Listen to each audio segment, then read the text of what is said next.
Good evening, ladies and gentlemen, boys and girls. It's Courtney Kenny, part of the Frontline Game Day broadcast, and joined by Derek Lindeman, who will have the call for this evening's game. We are coming to you live from the Sadlin Arena in Barrie, Ontario, where the North Bay Battalion will be taking on the Barrie Colts. And the last time that they were here, Derek, well, it was an 8-3 victory for the North Bay Battalion, and we were here for that. So 1-0 in this building so far. Yes, we were here for that. It was a well-played game. If I remember correctly, they scored 4 power play goals that night, and they had that penalty shot by Potaloo. 3 in the penalty shot, capitalizing it off. What a night it was here. 8-3 was that victory. They haven't played since, but this is the front end of that back-and-back as the rematch is tomorrow afternoon, 2 o'clock. Memorial Gardens will be back again on air for that game. Yes, we will, and it should be a good and fun experience. You know, home and home.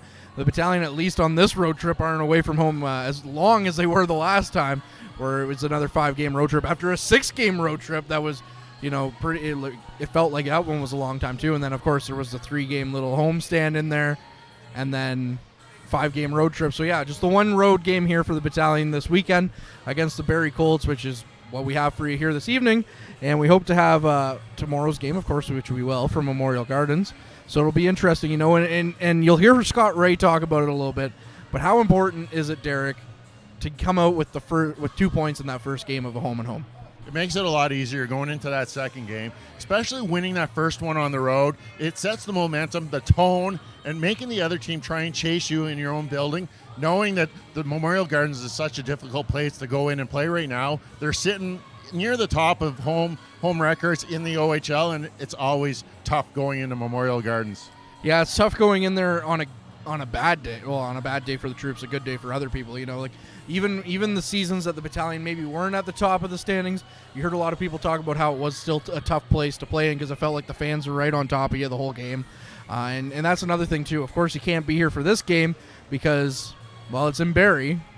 I mean, maybe you made the road trip. The roads there are going to look a little icy here after the game, but hopefully it holds off a little bit for us to get back to North Bay. But anyways, it's, come out to the Memorial Gardens tomorrow and support these guys. There's only a couple of games left before the break and before the Christmas break, and this is an exciting team. You heard, I know listening to the broadcast on Thursday, you heard a lot of the guys talk about, coming out and supporting the troops, and I'm going to, echo it here, Derek, is you got to come out and support this team. This is an exciting team, and they're, we're top 10 in Canada, and that doesn't come around very often. No, it doesn't. We're currently sitting at 6th in the CHL rankings, and if you are coming out to tomorrow afternoon's game, remember to wear your orange shirt. It is Honor Indigenous Youth Day in Memorial Gardens tomorrow. Support it. Remember, every child matters. Just before we get going, this pregame show is brought to you by Long's Maple Syrup. Their maple syrup products are available for sale all year round. Just head to longsmaplesyrup.ca where you can find products and find recipes from main courses to desserts. That's longsmaplesyrup.ca, a proud sponsor of the Frontline Game Day broadcast. Proud sponsor indeed, and right now we'll take things over to Scott Ray, who is a proud member of the North Bay Battalion. We'll hear what Scott Ray had coming off that big overtime win. What do you expect out of the boys here today in Barrie? Well, I hope we get off to a really big start off the hop here. We got our legs going on Thursday, and these guys have been sitting for 9 days because of all the COVID stuff in our league right now. So it'd be nice just to get off to a hot start. As somebody who, the sport's very much rhythm-based type of thing, and somebody who's kept going and playing, whereas these guys have sat, how do you expect that to really affect the game for maybe even just the Colts and you guys? Well, yeah, I think for them or as a player or athlete, it's just that your legs aren't going to be as fresh as when you are playing every third, fourth day, right? So they're going to have if I was playing in this game, I think a little bit of a slow start just to get the rhythm and the pace of the game back. And you try and emulate everything in practice, but games are games for a reason. So our guys played a pretty quick game against the Sioux. That was a fun game to watch as a coaching staff too, just to watch the track meet out there. And I expect nothing less out of our guys tonight, is to try to push the pace. Last time you were in this building, you come away with the big 8-3 victory. How angry do you think Barrie's going to be about that? Well, it was a long time ago, so I don't even know if they really remember it right now. I know they weren't happy about it, but we need to, it's a 0-0 start today, so we need to really just start from scratch again and keep building. It's a 2-game mini playoff series, we're calling it, in our dressing room, and we got 5 more before the break, and we got to keep this train going. Speaking of that home front, as a former player yourself, how important is it to pick up the 2 points in that first game? Oh, this makes it so much easier, right? You're going home with house money, so as a player, you really want to get the 2 points here tonight. Where tomorrow you're in your own bed tonight, you're in your own fans tomorrow, and it's a lot easier to play in front of your fans when you already have 4 points in the bank from the week. Perfect. Good luck tonight. Thank you. And that was Scott Ray, the assistant coach of these North Bay Battalions. We're about 7.5 minutes from puck drop here at the Saddlon Arena in Barrie. The North Bay Battalion Barrie Colts coming up just momentarily. And a big thing, Derek, we'll get into the stats here in a moment, but a big thing, we were here for that 8-3 victory. Scott saying, he doesn't think they're going to remember. Of course, it's a different team. Matt Guzda's now in net for the Colts, so they've shored up a little bit on the back end. And, of course, we touched on it a little bit, coming home with that first couple of points on a home and home. It's very big for the North Bay Battalion to come out here, and the Colts have sat for a while because of, their schedule being affected by the players that, or other teams that had to shut down for COVID reasons. So what do you expect out of the Colts, in their rusty legs? And what do you expect out of the battalion looking to get a quick jump in this game? Well, what I'm expecting about the Colts is we're seeing a total different lineup. There's 4 players scratched. I was just looking previous to our coming on the air. 4 scratches that were notable. Hunter Height not in the lineup. Matthew Schrudel not in the lineup. Nicholas Porco not in the lineup. Arthur Chulach not in the lineup. So it's a little bit different dynamic. We've seen what's happened. They brought in Matt Guzda from Owen Sound. And what about Brant Clark not making it to the Team Canada roster selection camp? That's big on his shoulders. He wants to prove a point. So I think the battalion are in for a totally different team. But from the North Bay Battalion point, they played a great game Thursday night, getting that overtime victory. They fought back hard in that third period, twice coming back from a goal deficit. And they have to come out strong, play a full 60 minutes. That's been the key I've noticed a lot in the last month, is that they've been coming out on time, starting right from the puck drop and playing a solid 60 minutes and not letting any team really get ahead of them, and only playing from 1 goal behind. That's not that bad. It's when you start falling down 3-4 goals, that's where the efforts start to lack. But the key is come out strong and let's get right on the board right away. Well, here come some numbers that might bode well for the North Bay Battalion. The Barrie Colts penalty kill overall is 75%, which is 16th in the OHL, but at home it's 71.8, which is ranked 19th in the OHL, whereas the battalion, their power play overall is 28.2%, which is 3rd in the OHL. And away, it's 31.5%. So a deadly power play gets even deadlier and is ranked 1st in the OHL when they're away. So that could bode really well for the North Bay Battalion if the Barrie Colts find themselves in penalty trouble. It's a very interesting stat to kind of look at, Derek, that might tell a bit of the story here. Yeah, and the last time they played in that 8-3 game, the North Bay Battalion got off to 2 quick goals, and both of those were power play goals. I'm just looking at the stats. They were 3 for 4 that night on the power play, and the Barrie Colts for 0 for 2. And again, Thursday night, the battalion again were dominant 3 for 6 on the power play. Their power play is clicking, even though they've had to make a few adjustments with the absence of Jackson out of the lineup and Russell getting that time on that first power play unit. So even with those adjustments, Oulahan's power play is still clicking, and that's going to be a big difference tonight. Yeah, that's something I unfortunately was not able to take in the game on Thursday, but I was able to listen right here on the Battalion YouTube channel to the Frontline Game Day broadcast. Got to listen to my colleagues call a great game against the Sioux Greyhounds.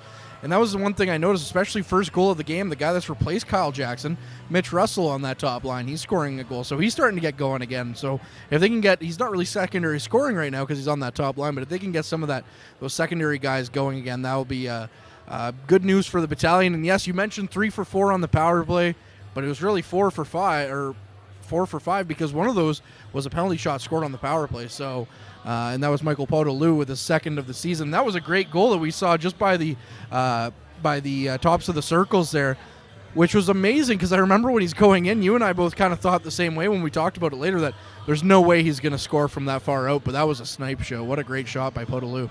It is, and you brought it up during the Frontline podcast when you got to talk to Podolou and the correct pronunciation of his name, and you mentioned how there was no way we thought he was going to score, and even the players on the bench when he got back said, there's no way you're going to put that in, and he proved them wrong, kind of catching the goaltender maybe a little off balance back on his heels and making that perfect shot just low inside the goal post, even ringing it maybe a little bit.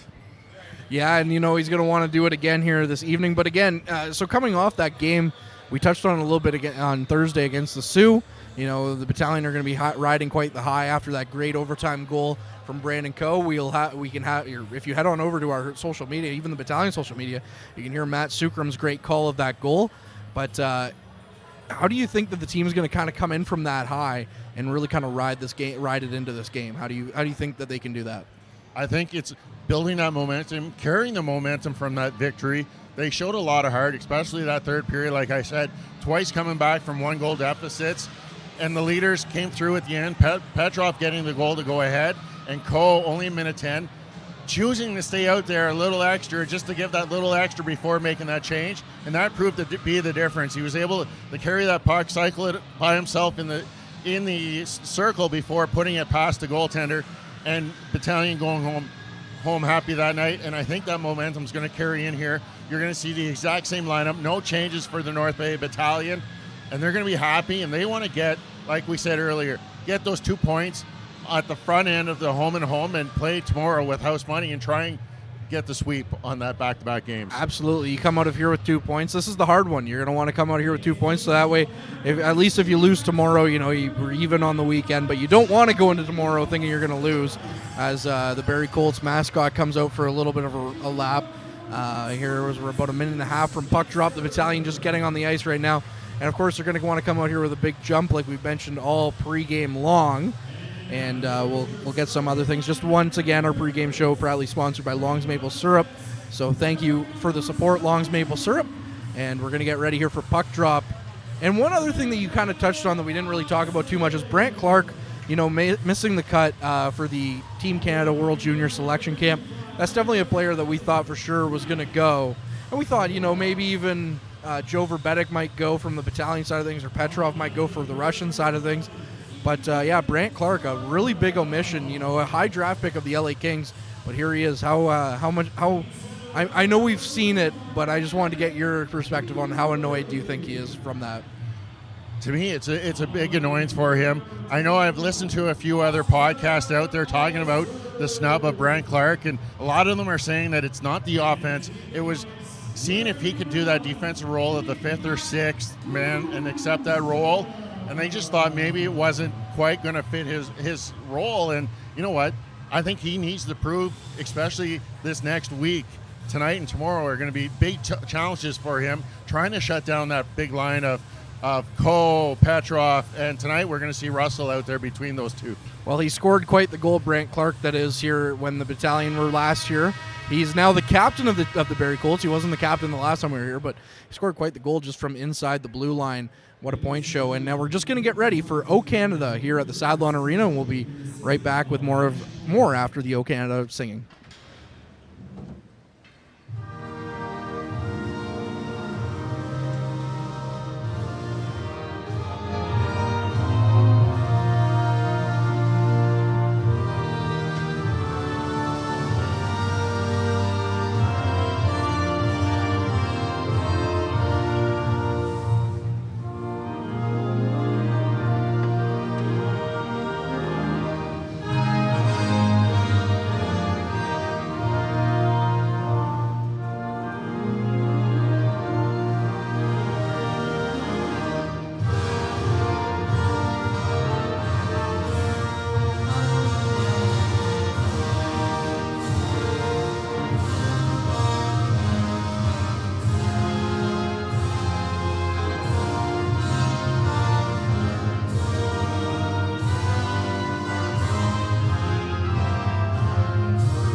I should have said the playing of O Canada. They did have a carpet out earlier just before they all came out, but then they put the carpet back. And I got to say, what's great about Saturday night hockey is we get to hear some of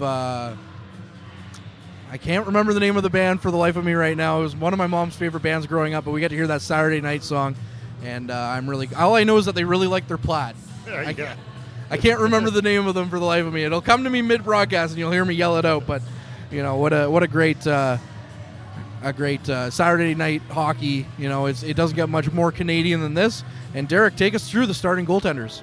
Starting tonight for the Barrie Colts, Matt Guzda. He comes in with a 8-5-0 record, .311 goals against average, and a .911 save percentage. But since coming over in 4 games, he's sporting a 3-1 record, .290 goals against, and an .897 save percentage, and making a response for the North Bay Battalion. Joe Verbetic starting his 18th game, coming in 13-2-1-1 with a .264 goals against average and a .905 save percentage. As we're underway here, Brent Clark carrying the puck up for the Barrie Colts. Stops up at the red line. Going to fire it all the way around hard. It comes back on this near side. Going in for it is Cardwell. Sends it in behind the net. Olesen looking for it. Verling getting pinned against the board by Winslow. Puck just squirts out where Coe sends it far side for Petrov. Gains the red line, sends it to Coe as they cross the blue line off the near glass. Trying to send it in front, but it goes off a Barrie stick and comes out the other side. Just gets out of the blue line. Olesen battling there with Winslow.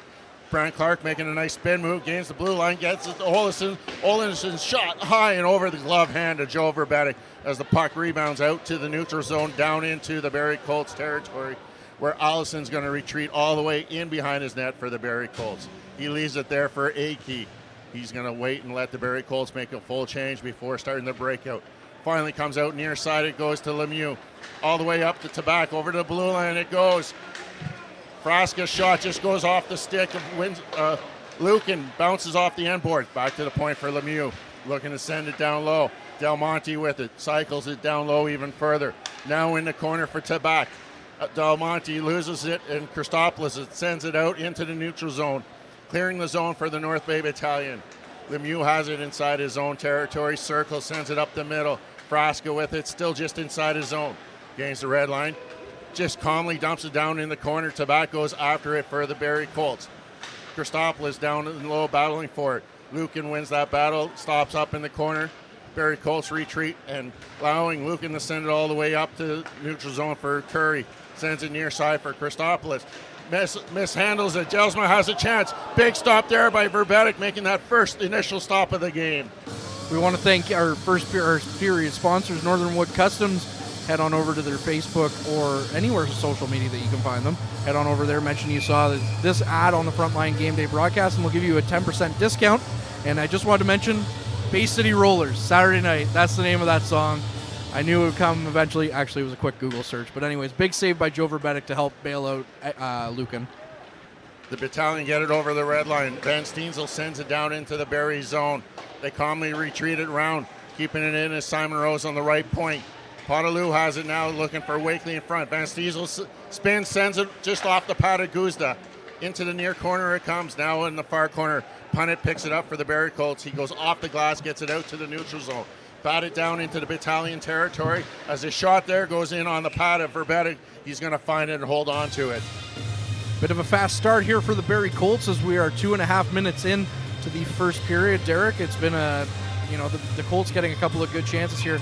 And again, like I mentioned there, Joe Verbetic a couple of plays ago, good for him to kind of bail out Lucan a little bit, and hopefully the battalion can clamp down defensively as the game gets going. Draw one by the Colts, back to Lemieux, and fires it into the glove hand of Joe Verbetic. A couple of whistles back to back. The shots on goal so far are 2-1 in favor of the Colts. But again, the Colts really been sitting for a while, so you think that their legs would be a little bit rusty. But so far in the first bit of this game, looks like they're right up to the task to the North Bay Battalion, who last played on Thursday. Grisolia with the win of the draw, back to Lemieux, cycles to the middle of the ice. His shot goes off the stick of McQueen Spence, making his second appearance out of the Voodoo's lineup into the lineup of the battalion as the puck comes to the near side. Winslow chases after it, gets pinned against the boards, sends it far side to his partner Nelson, gets it ahead just in front of McQueen Spence. Turnover as the Colts gain the entry into the cross corner dump in as Nelson goes back for it, gets it out to Van Steensel, out water to Romani, he sends it in. Guzda comes out of the goal to play it for the Barrie Colts. Allison has it, sends it on the far side. Puck just goes all the way up for Jodin. Jodan gets it back from Clark. He's going to skate it out of his zone. Gets across the red line. Cross corner dump. It comes into the near side. Lucan goes for the troops to pick that up. He gets pinned on the boards by Cardwell. Battle ensues. It's 3 battalion and 2 Colts go after it. Still battling in the near corner. Finally gets fed ahead to Coe. Coe just sends it far side for Petrov at the red line. Gets it across, going down the right, left wing side, goes around the net, tries to go short side, but the door is shut there, and the rebound goes to Russell. Skates it out to the near point, sends it back down low for Brandon Coe. Coe along the top of the circle, looking for Lucan coming off the point. His shot is blocked there by a Barrie Colts player as Clark skates it through the crease, and Petrov intercepts that pass, just turns and fires one in, but it goes wide of net, picked up by Olsen. Olsen for the Colts is going to dump it in. Chasing after is Verling and Christopoulos for the battalion. Christopoulos gets it out to the wing for Coe, sends it down the middle for Russell. Russell and Petrov break out. Russell just over the blue line, stops up, looking for Rose coming off of the bench. Can't find him, and it's picked up by Cardwell, who turns in his own zone, tries to get it out, but he's stopped by Sema. Sema forces him to return, and Brandon Clark forces it to the neutral zone. Turnover there as Govro sends it. Sema looking for Curry, can't find him, and comes the other way. Cardwell gets across the blue line, fires a shot off the blocker, Verbetic into the corner. Del Monte goes for the Colts. Watching him closely, there's Govro tying up his man. Back to the point, it goes for Tabak. Left there for Punnett. His shot just wide of the net as Barrie Colts are spending some time here in the troop territory. Del Monte has it at the half boards. Sends it down low for Tabak. Out to Frasca, back to Del Monte. Kicked away by Verbetic. Back to the point, it goes for Tillier. Tillier shot, blocked there by Simon Rose. Still battling for it, Frasca. Battalion finally get it out as Sema gets it out to the red line, and they're going to get a few tired bodies off. Tabak has it at the red line. Can't get over the blue line. Now it comes over and touched up there, and the Barrie Colts go offside. Of course, we talked about him the last time we were here in the Sadlin Arena, and of course, it does warrant talking about any time that the battalion do play the Colts. Connor Punnett, the Powassan native here playing for the Barrie Colts. You know, of course, he's gotten a lot of ice time in his career at Memorial Gardens in the past. Was originally a pick of the Saginaw Spirit, but then comes to Barrie via trade. Barrie Colts keeping it in, but turnover as Winslow just goes off the boards out to the neutral zone and fired all the way back in. Verbetic comes out of his net to stop it, leaves it for Nelson. Nelson sends it out to Elwater. Elwater had the Potaluch. Nice little bounce pass there as Potaluch gets over the blue line, and it's called down on the offside. We've played 5:38 in this first period, and it's still scoreless. Yeah, shots on goal now favor the Colts 4-1. They had a lot of good pressure there, but Joe Verbetic standing tall so far. And again, we talked about it on the podcast here at the beginning of the season that, you know, the battalion are going to go pretty far as long as Joe Verbetic's up to the task. And so far, especially through November to now, he's been very much up to the task, being the goaltender of the month for the month of November.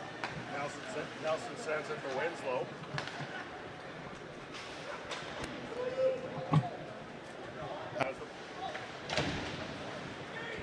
Puck now in the corner as the Barrie Colts flip it out to the neutral zone. Winslow picks it up for the battalion, carries it over the blue line, sends it in around behind the net it goes as Allison picks it up for the battalion. He stops up, goes the other way, sends it to his partner Clark.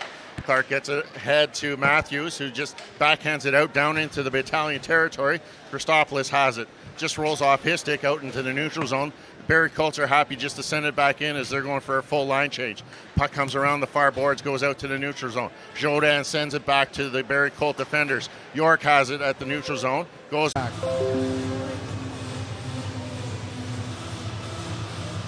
Quick look at that, and it's ruled a good goal as play about get underway here as the puck is won by the Barrie Colts. Allison sends it to Brant Clark. Clark gets it ahead for Verling, just goes off his stick as Mitchell Russell picks it up. He makes a move, gets across the blue line, goes off the glass and trying to chase down, but he's interfered with Brant Clark. Cole picks up the puck in the near corner, and he loses it to the far corner. Russell going in on the forecheck as Clark just clears it out to the blue line, kept in by Petrov. Down in behind the net it goes, out the near side. Allison gets it ahead for Verling. He just chips it ahead for Cardwell. Sends it far side as it's Clark trying to get down. He's stopped by Petrov and just fires it down in behind the goal. Verbetic has to come out. He's trying to play it, just rolls off his stick. Little confusion in behind the net as Winslow comes out with it. Petrov sends it up the middle for Russell. He's got Cole going down the right wing side. Back to Nelson. He tries to go between his legs to his forehand. It just goes off his stick, and the Barrie Colts break out. Cardwell has it at the red line. Winslow trying to get it away. Winslow's got an opportunity. Gains the blue line down the left wing side. Back to Petrov. Petrov makes a move on his forehand. Petrov scores! 1-1 here with 12:14 remaining in the first period of play. Well, you had to know that even though it had been a rough start for the battalion to this point, that they were going to eventually get off the schneid, as they are quite the offensive juggernaut, especially that top line of Russell, Coe, and Petrov. Matvei Petrov again showing why he was taken first overall in the 2020 CHL import. What a goal by the Russian sniper, and it was in all definition of the term snipe show by Matvei Petrov. I know Avery Winslow probably getting the lone assist on that one, making a good move, taking away the puck at his own blue line, getting some space, and finding Petrov going across the blue line where he did the rest of the work, making it 1-1 here. Sema sends it to Arnsby. Arnsby goes far side. Curry's got some room down the left wing side. His shot goes off a stick and up behind the net, off the meshing and behind the goal. What a great return for the North Bay Battalion. We had mentioned they started off a little rough there through the first 7 minutes of the game, but Matvei Petrov now hoping to give the troops a little bit of life here in the second, or for the back half of the first period. 12:01 left, shots on goal, 5-2 for the Colts. That was Petrov, 18th of the season, but what a wrist shot that was, making no mistake as play back underway. Looking on the far side, Aki goes after it, but he gets checked by Winslow hard. Winslow sends it in behind the goal. Barrie Colts come out on the near side, get it out to Tabak. Barely out of the zone, and Curry's going to send it back in as he has to wait for the rest of the battalion players to check up. Lemieux has it in behind in the corner, sends it to Aki. He returns that pass to Lemieux, off the boards for Frasca. Frasca gains the red line, and he's going to throw it in, but it goes off the glass and into the battalion bench for another stoppage of play. Well, like the North Bay Battalion, picking up Joe Verbetic a bit after he picked up Lukin, but then getting scored on. So Matvei Petrov, again, what more can we say about the play of the Russian import? He's been fantastic for the troops on that top line, and it's keeps paying off in spades, that first overall pick in the 2020 CHL import draft. Battalion get it ahead to Wakely. He's being checked right in front of the bench by Jelsma, but finally Potaloo has it. Carries it down the right wing corner, stops up, looks back to the point for Christopoulos. He fires a shot, stopped there by Guzda. Little lucky to be able to find that, but it goes right into his chest for a stoppage of play. Yeah, lots of bodies in front of him there, Derek, and as a goaltender, it's a lot easier for them to stop a puck that they can see coming the whole way, and that doesn't take a rocket scientist to tell you about that. It was quite the tough task for Guzda to be able to track that one and get that one under wraps with all those bodies in front of him. Battalion win the draw, get it down low for Van Steensel. Out front, Wakely with the backhand, doesn't make it all the way through, just rolls into the corner wide of the goal. Barrie Colts Zoe. In the corner, Potaloo battling for it, but it's won by Clark. Stops up behind his net, sends it to Smith at the half boards. Good job by the Battalion on the forecheck as Wakely chases down the puck. Lays a hit on Clark. Comes out with his Potaloo looking the center it. Van Steensel shot off the side of net. Comes out on the near side. Christopoulos pinching in down low. Fires one towards the goal. Puck just bouncing around there. And finally gets cleared. As it comes out to the neutral zone. Lucan back in behind his goal. Sends it off the boards for Christopoulos.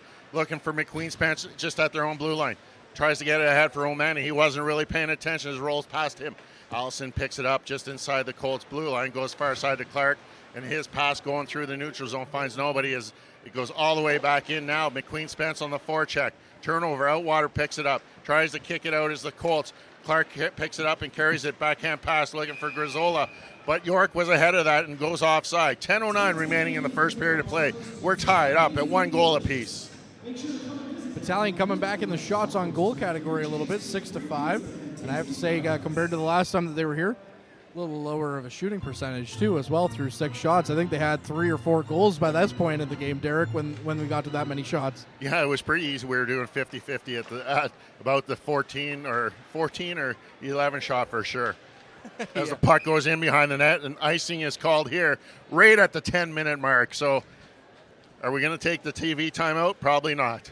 Does not look like it. And you know what I got to say? I've watched McQueen Spence for in a couple of Blossom Voodoo's games this year. So far, he's looking to be fitting in at least this game. I can't speak for the game against the Sioux on Thursday, but he looks to be fitting in here with his teammates pretty well for the North Bay Battalion. He was getting quite the regular shift early on Thursday night against the Sioux Greyhounds, fitting in quite well. Coming into that third period, ice time was a little bit more managed by Ryan Ullhan in the bench, and probably didn't get nearly as many shifts, but he did look not out of places. Nelson fires a shot just wider than that. Coe has the puck on the far side. It comes back to the point. Nelson pinches in. Goes off of a Barrie Colt out to the neutral zone. Chasing after it is Cardwell. He gets it back out to the neutral zone. We're going to have our first penalty call here for high sticking as Allison making his way to the penalty box for the Barrie Colts. So we'll see if those power play numbers that we gave you in the pregame stand tall for the Battalion and stand tall for the Colts. Remember, they're 19th on or overall in the OHL in the penalty kill at home. Well, the Battalion are first in the OHL on the power play while they're on the road. And coming up in the first intermission, we'll hear from Mackenzie Campbell, the equipment manager for the North Bay Battalion, who made his way onto the Frontline podcast this week. Of course, every episode drops on Wednesday, and you can find it wherever you listen to your podcast. That's Apple Podcasts, Google Podcasts, and Spotify, and of course YouTube. And we just want to say that this power play is brought to you by, or proudly supported by, the Noah Strong campaign. Head on over to their website, Noah Strong, to find out everything that they're up to, and we'll be having a couple of updates on them in the coming weeks here and after Christmas, shortly after. So big thanks to them for partnering with us and supporting the power plays for all these games, Derek. Yeah, great job, and it's a great cause, the 7N1D campaign for Noah Duga. And you know what? He was a great kid, and trying to live those virtues through and develop them throughout the rest of the community as we're about to get set for the power play. You know what? It was quite the great start, that first 10 minutes. One goal each, but Barrie back and forth action, and both goaltenders having to make some big saves as the Barrie Colts unable to clear the zone. Sent to Nelson at the point. Cole on the near side, back to Petrov. He looks to shoot. Down low it goes for Arnsby. Arnsby looks to send it through the middle. Sorry, that was Russell. Back to the point it goes for Nelson. Nelson, far side for Russell. Just out of the reach is him as Clark gets it, but can't clear it. He actually does as Petrov misses the puck as it comes out, forcing Ty Nelson to go all the way back, carrying it in behind the goal. Cardwell doing the forecheck as Ty Nelson avoids him and then avoids the second check of Verling. Skates it out, gets the red line, gets across, makes a move at the blue line. Didn't really make it as he made a vertical move at the blue line, forcing the Battalion to go offside.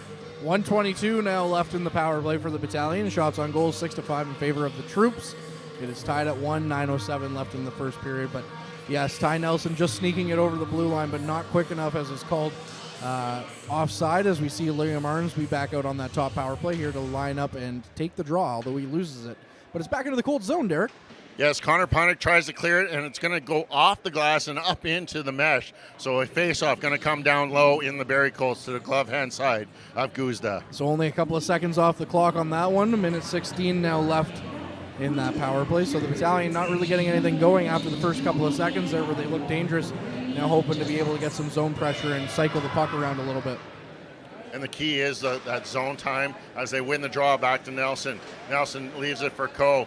Coe sends it back off the boards to Nelson. Quick shot, goes into the pads and a battle in front. Still looking for it. Finally, the referee loses sight of it and blows the whistle. We've got 1:06 remaining on the Battalion power play. Just based on the reaction from Mac Guzda, it looked like he didn't even really see that puck come in. So lucky to get his pads on that one. And then, of course, he knew where it was once all the Battalion started hacking at it. But up until that point, it didn't look like he knew where it was.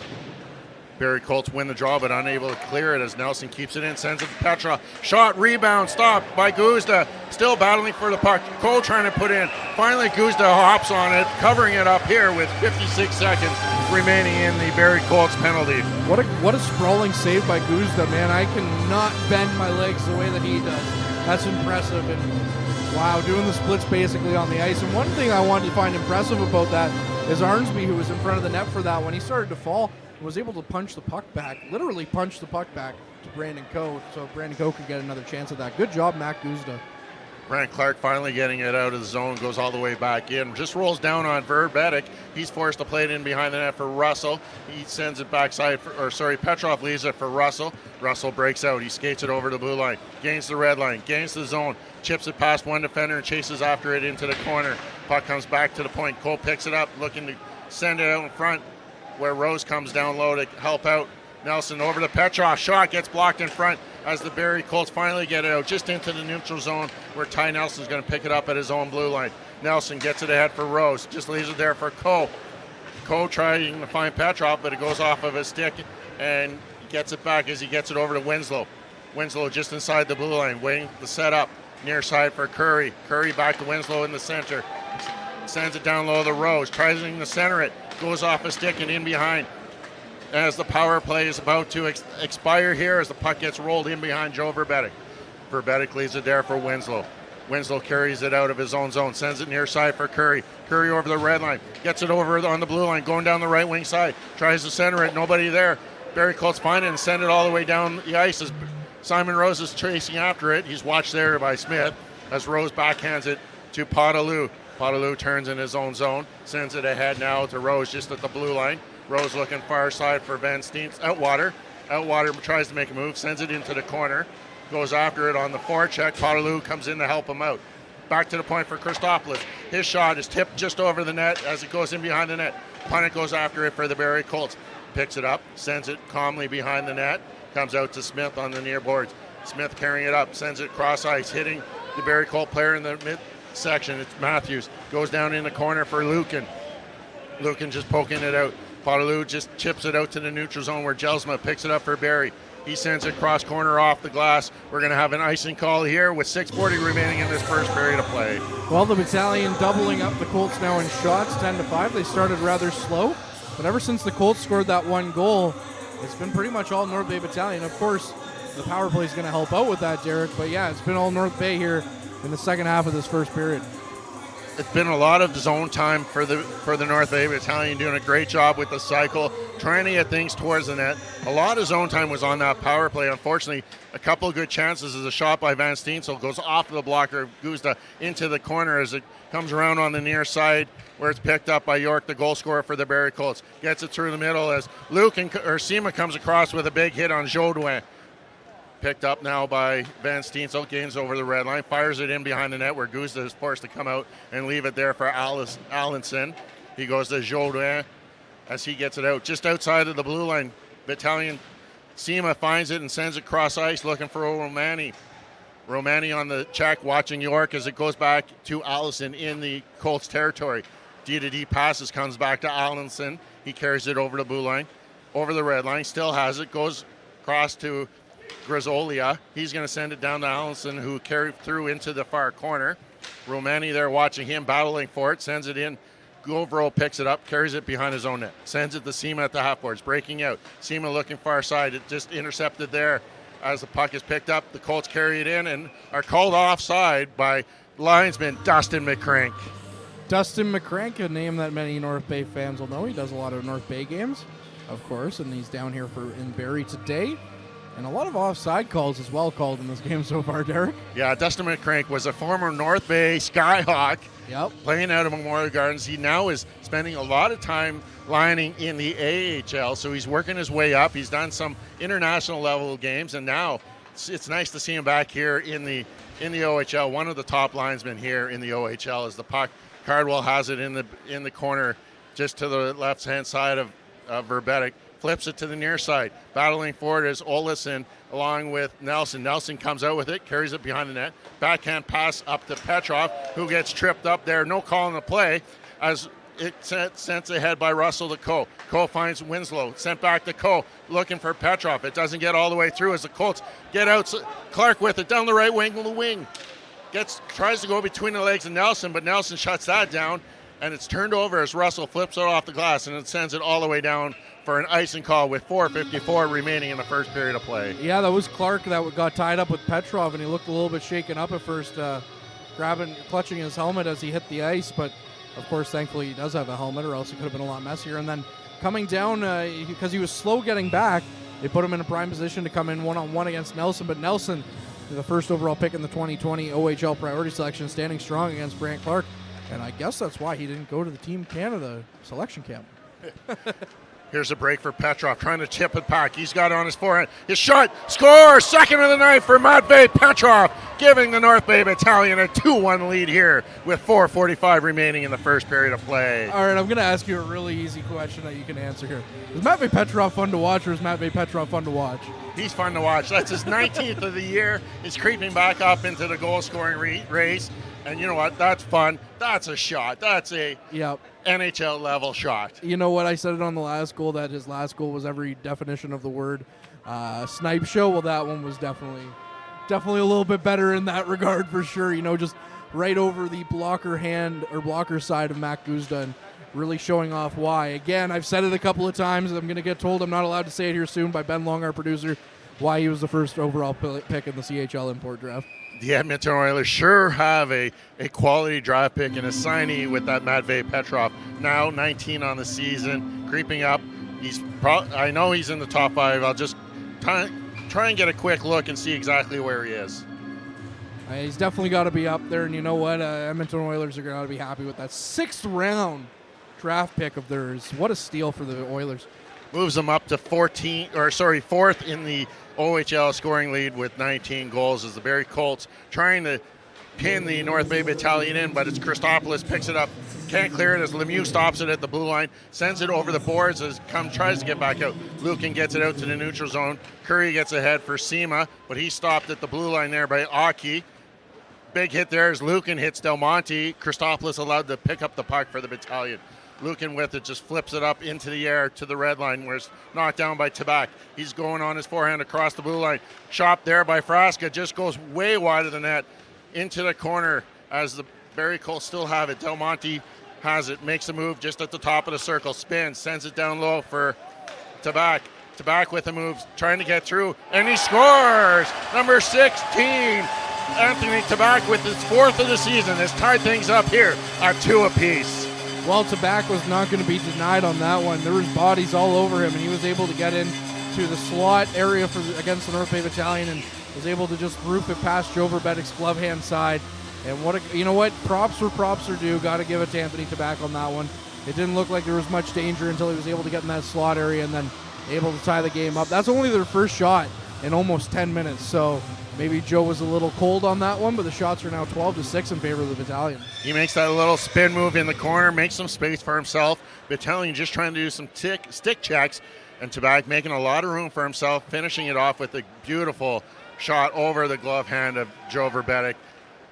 It's Outwater with it at his own blue line. Backhand pass, looking for Romani just in front of him. And rolls down into the Colt territory. McQueen Spence with it, picks it off on the turnover, but he turns it right back over to the Barrie Colts. Just battling for it. Rose trying to pin them in there at the blue line. Rose and Outwater trying to hold it in. Romani helping out too. Finally, they send it down into the Barrie Colts corner. Sent around the net. Picked up, back to the point. Govero stops and shoots it just wide of the net. Rose pinches down on the near side. He gets checked off the puck. Coming in to help is Outwater, who backhands it down in the corner where McQueen Spence is checked there as the puck goes all the way around. Govero sends it down around. Hard enough to come back out on the near side where it's chipped all the way down the ice. Coming across is Govero, pick it up in his own zone. He carries the puck in behind the net. Stops up, allowing the Battalion to do a quick line change and set things up for this breakout. As he sends it to Wakely, coming out the right wing. He gets it ahead, but it goes just in front of Van Steen, so he doesn't touch it. So icing the call here with 2:28 remaining in the first period. Yeah, a little bit of legs now for the Barrie Colts after losing momentum from the majority of the first period after they came out of the gates pretty hot. But a little bit of legs now. They haven't gotten a shot at goal since that goal, but they've started to put the pressure a little bit more on the North Bay Battalion. So we'll have to see if the Battalion can get back and either get a goal or here before the end of the first period or get to the locker room with the game still tied. Govero battling in behind the net with Winslow comes in to help him out. Winslow holds the puck against the corner. Ola comes in for the Barrie Colts. He's battling with 3 Battalion. As Jodouin is just watching, finally gets it out. Potaloo has it at the half boards, chips it out to the neutral zone. Puck gets down into the Barrie Colts zone where it's picked up by Aki. He sends it off the boards down into Battalion territory. Nelson's just flipping it through the neutral zone onto the stick of Aki. Aki down the left wing side, kicks it to his stick, stops up just below the goal line, still has it, backhands it down low. York, but it's stopped by Potaloo. Finally gets all the way back, sent back around on the near side, chasing after it is Wakely and Potaloo. Turnover there, Jodouin stops that pass, Sent back to Nelson. Nelson trying to get it out. Lemieux unable to keep it in. Race ensues as Potelou and Lemieux going back for it. Rolls on goal where Guzda just sends it back in behind the net for Lemieux. He stops it there for Aki. Aki comes out with it. Gets in front of the net. Still being watched there by Petrov. Aki's going to get to the red line and flip it in and go for a line change. Lukin back for the battalion, battling for it. Him and Christopoulos doing some work down low as Cardwell comes in to help out. Cardwell pass out front. Clark's shot, big glove save by Joe Vrabetic. Very big save with 1:09 left in the first period. So, like I mentioned on the last break, the Colts are starting to get some legs under them. So, hopefully for the battalion's sake, they're able to kind of keep this this wave at bay and go into the first intermission with the tie intact. 1:09 remaining in this first period. Draw just to the glove hand side of Joe Vrabetic. Battle ensues. Christopoulos gets it out to the half boards. Petrov there, checked by Verling. In to help is Olesen. Sends it to near side for Allenson. His shot blocked by Lukin as it rolls into the corner. 1 minute remaining here in this first period. Russell sends it off the glass and into the stands, into the box seats just outside of the rink level ice. Of course, this is a rivalry game as the two teams don't really like each other too much, and they're going to be back at it again tomorrow in less than 24 hours at 2 o'clock at North Bay's Memorial Gardens for the second half of the home and home. So the battalion would like to come away with 2 points here in this game. Tied at 2 so far with 50.7 left on the clock in the first. Face off in the same drop, in the same zone. Olesen has it, spins around a couple times at the half boards, trying to send it down into the corner. Picked off by Winslow. He loses it to Cardwell. Back to Olesen trying to make his way as it's picked off by Russell. Petrov skates it out, trying to look for Russell through the middle. Stopped there by Clark as we got 30 seconds remaining in this first period. Winslow's forced back to get it in his own zone, sends it out to the neutral zone. Allison looking for Olesen, just goes off his stick and down into North Bay territory.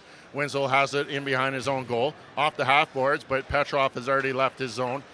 Into stop there off the stick of Cardwell. His rebound comes all the way back to the point for Allison. Allison goes far side for Verling, sends it down low for Olesen, back to Verling. He's checked there by Winslow with 4 seconds left. 2 seconds left. The puck is still in the corner, pinned, and there, time has expired. Make the end of the period. North Bay Battalion 2, Barrie Colts 2, deadlocked after 1. Yeah, the North Bay Battalion were really the better team for the majority of that first period, but they started a little bit slow and then ended a little bit slow. But we'll get to all your first period stats here momentarily. Derek, excuse me, what did you like from that period for the battalion? What did you not like from the battalion? What did I like? The play of Matvei Petrov. What can you say about him scoring those 2 goals? 2 nice shots on his forehand, his 18th and 19th of the season.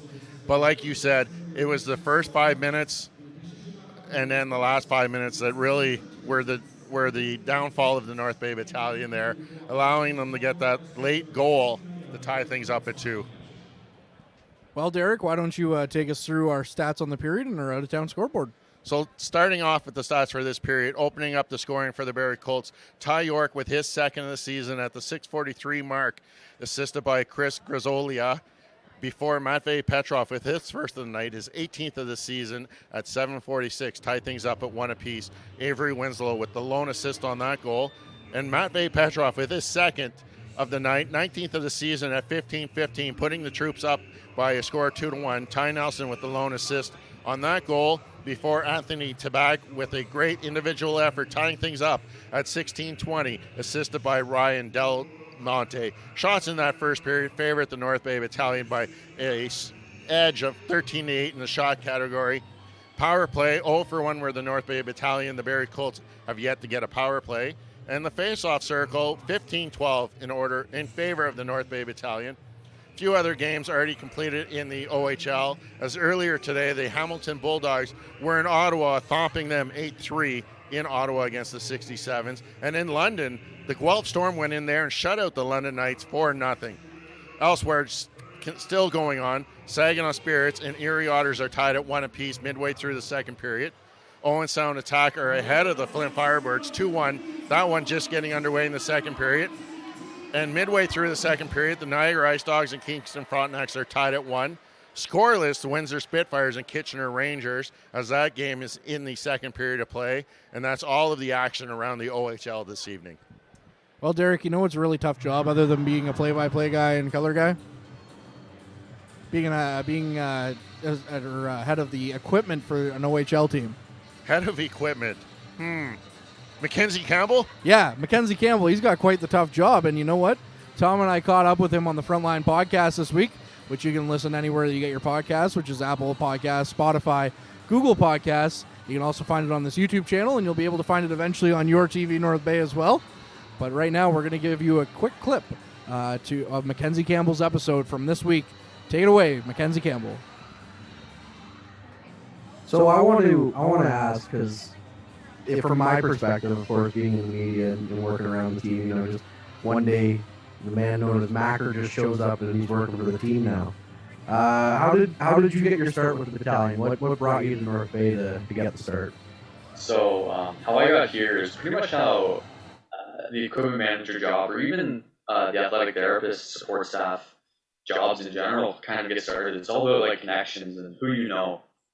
And I hate to say I got lucky, because when I was first talking to guys in the league, they would always start it by saying, I hate to say it, but I got lucky, right?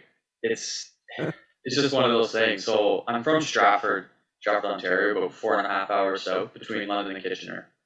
Born and raised there, and I ended up working for the junior B team during high school, starting in grade 10.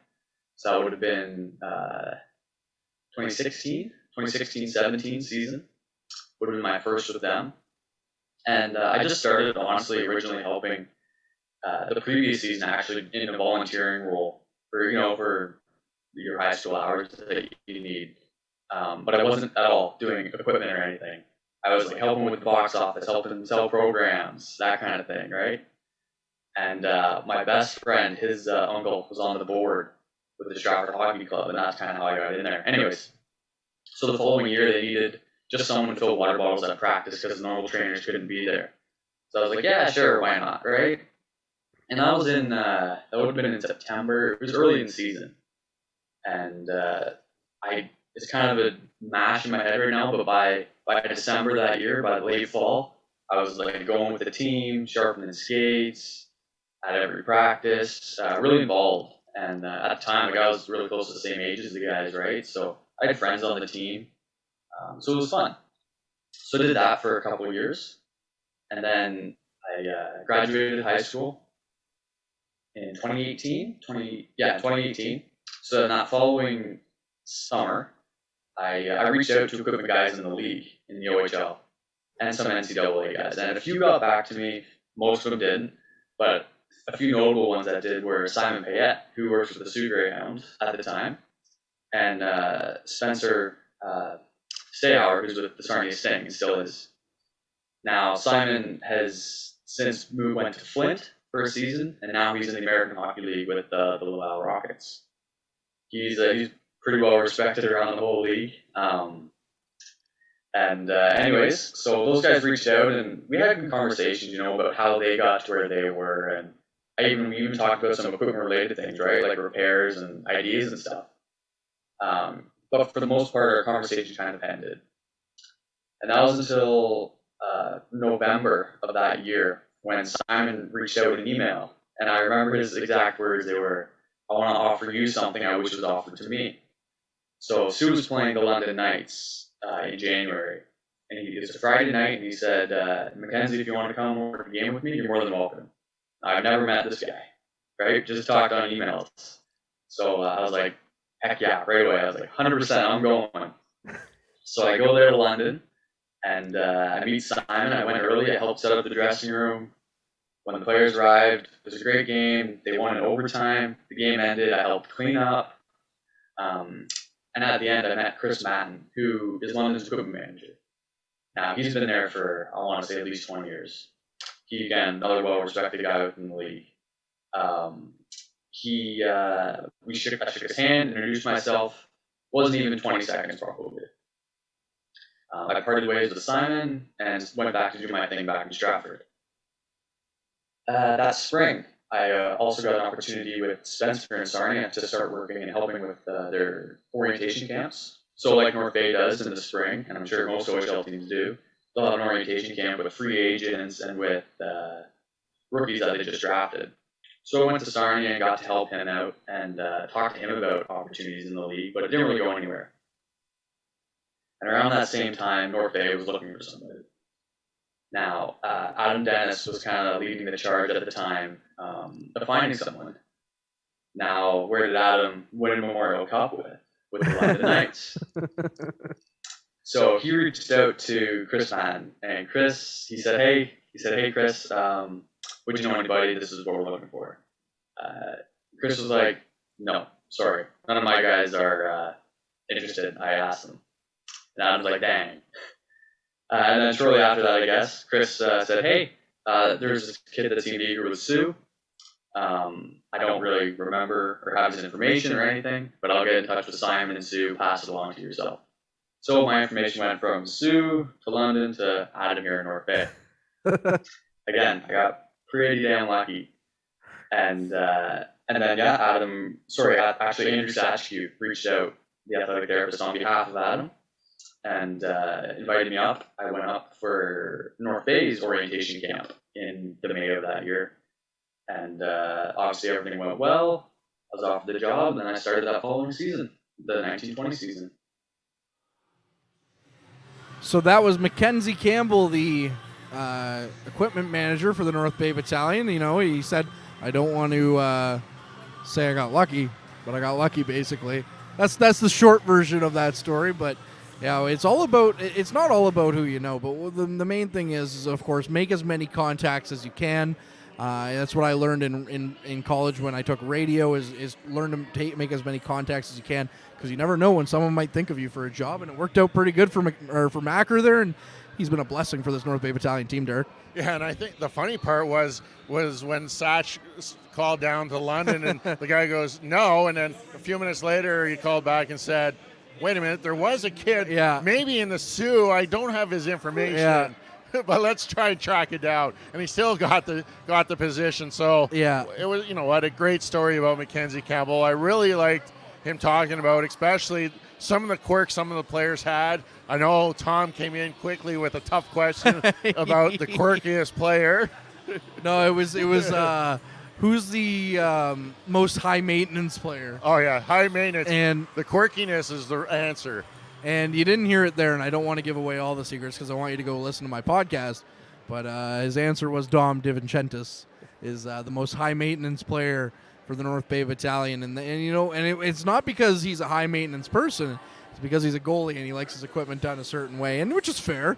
And Max says it in the episode. If they're going to go out there and perform at this level, he has to kind of keep it to that level. It elevates everyone's game when the team is this high in the standings, that you don't want to be the reason why they go out there and have a poor game. You want them, if they have a poor game, you want there to be no doubt as to they just didn't have it tonight. You don't want it to be, well, the equipment guy didn't tape up my stick right, or what. I mean, I know hockey players like to tape their own sticks, but my equipment wasn't laid out the way I like it, or stuff like that. We're all superstitious people when it comes to sports, so. I know. I really enjoy listening to the Frontline podcast. Shucks. I just want to say what a great job that Courtney and Tom do. Shucks. Especially, Thanks, the part that I really enjoy is when you get to talk to the players, and you guys don't shy away from those hard-hitting questions, and you get to see a lot of the insight, behind-the-scenes scenes that we don't, as an audience and regular viewers, really get to know about these players. Hearing about experience that they have in North Bay. I know we talk a lot about ice fishing. There's always ice fishing stories, but you know what? It's a great place where you get to learn about these players other than what they do, other than just on the ice, and what it takes to make a team, other than the players you see. Mackenzie Campbell talks about it as the equipment manager. I know you've had Ryan Houlihan on. I know upcoming you're going to have other special guests on air that do a lot of the stuff behind the scenes. It takes a whole community to put on a quality product, and you know what? I think the Frontline podcast is a quality product that helps the North Bay Battalion build that fan base. Well, I really appreciate the kind words, Derek, and we've heard a lot of good things from the team about how some of the parents like to listen to it because coming into it they didn't really know much about North Bay, but they were able to really kind of figure things out and really put their mind at ease of their sons coming up here at a young age after being drafted. And Tom and I love bringing it to to the audience and the fans of the battalion and the parents, of course, and we really do enjoy what we do, and it's great access that the team has given us, and we're honored to have it. And he's making his debut later this month on the podcast, but Nick Morin, has been more than helpful in getting this thing off the ground and helping us out and lining us up players and everything. So I have to say, anytime that I take any accolades from the podcast, yeah, it's Tom and I that you see. Maybe that's not a good thing, but it's Tom and I that you see. But it really takes a village, and Nick Morin's really led that charge for us. So I got to say thank you to him. Yeah, I didn't know if I was allowed the spoiler or not. I did know who was coming up, but I didn't want to throw that as a pre-recorded. I think when it comes from the co-host, it's okay. We're allowed to talk about it. I mean, we were going to keep it a bit of a secret. I did tell Dallin Wakely, I said, hey, just so you know, Yogi's going to be making his debut just before the new year here on the Frontline podcast.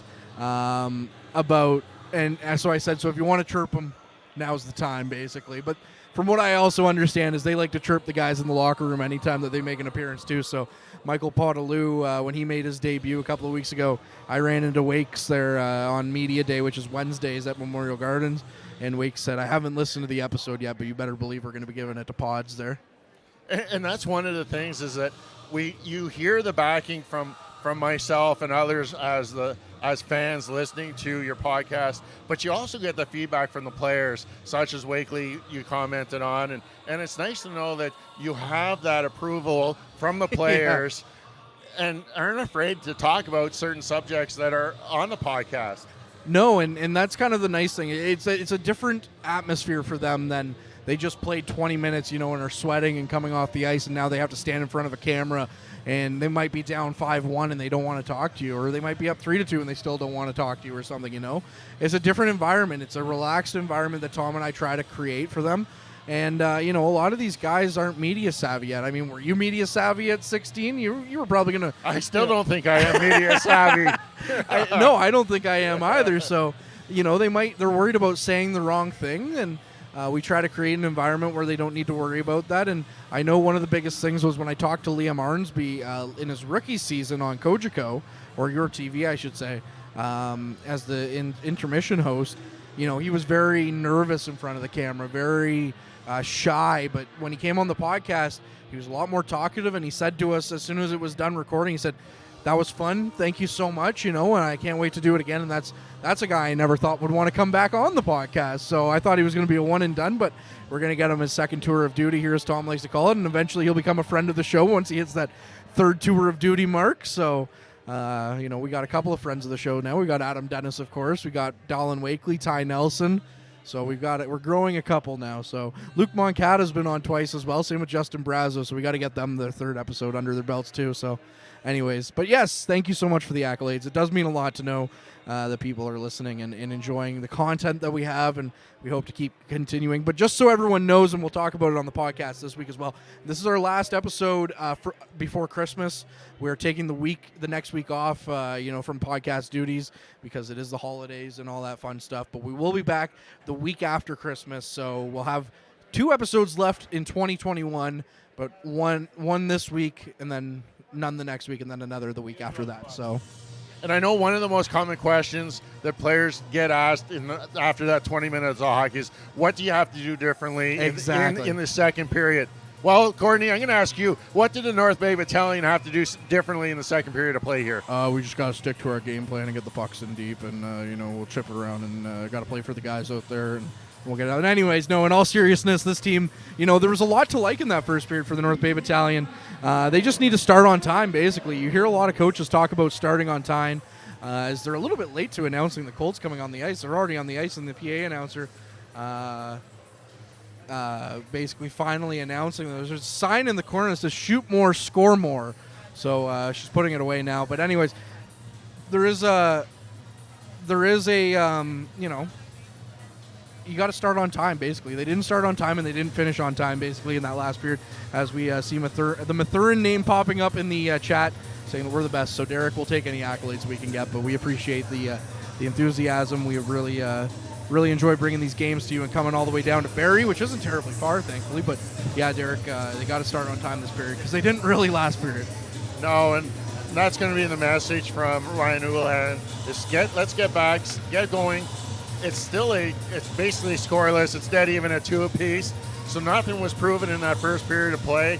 Let's start on time and let's see if we can get back into the lead of things here in this second period. Other comment, saying rest in peace, Bob. Bobby McIntyre, big fan of the North Bay Battalion. We do want to mention that as we get ready for the second period. Just want to mention our sponsor is Northern Wood Customs for this period. We really appreciate the sponsorship. And if you mention to them or see them on social media and you go in for an order, you mention to them that you saw this on the Frontline Game Day broadcast, you will get a 10% discount from Northern Wood Customs. Go check them out as play back underway here in the second period. Cardwell picks it up for the Colts. He gets across the red line and sends it down into the battalion zone. Winslow goes in. He's checked there by Verling. A couple of Colts go in to help out. Russell pushing his way in, comes out with the puck, tries to cut out in front of the net, but he pulls down Olsen. He's going to get called for that. So the North Bay Battalion are going to be called for tripping. Slashing is going to be the call as the Barrie Colts go to their first power play of this contest. Well, the Barrie Colts power play overall, 22.2%. They're tied for 10th in the OHL. Their power play at home is 15.8%. So it takes a step back. It's 16th in the OHL. The battalion penalty kill overall, 79.8%, is good for 5th in the O. And away, it's rated 6th in the O at 81.1%.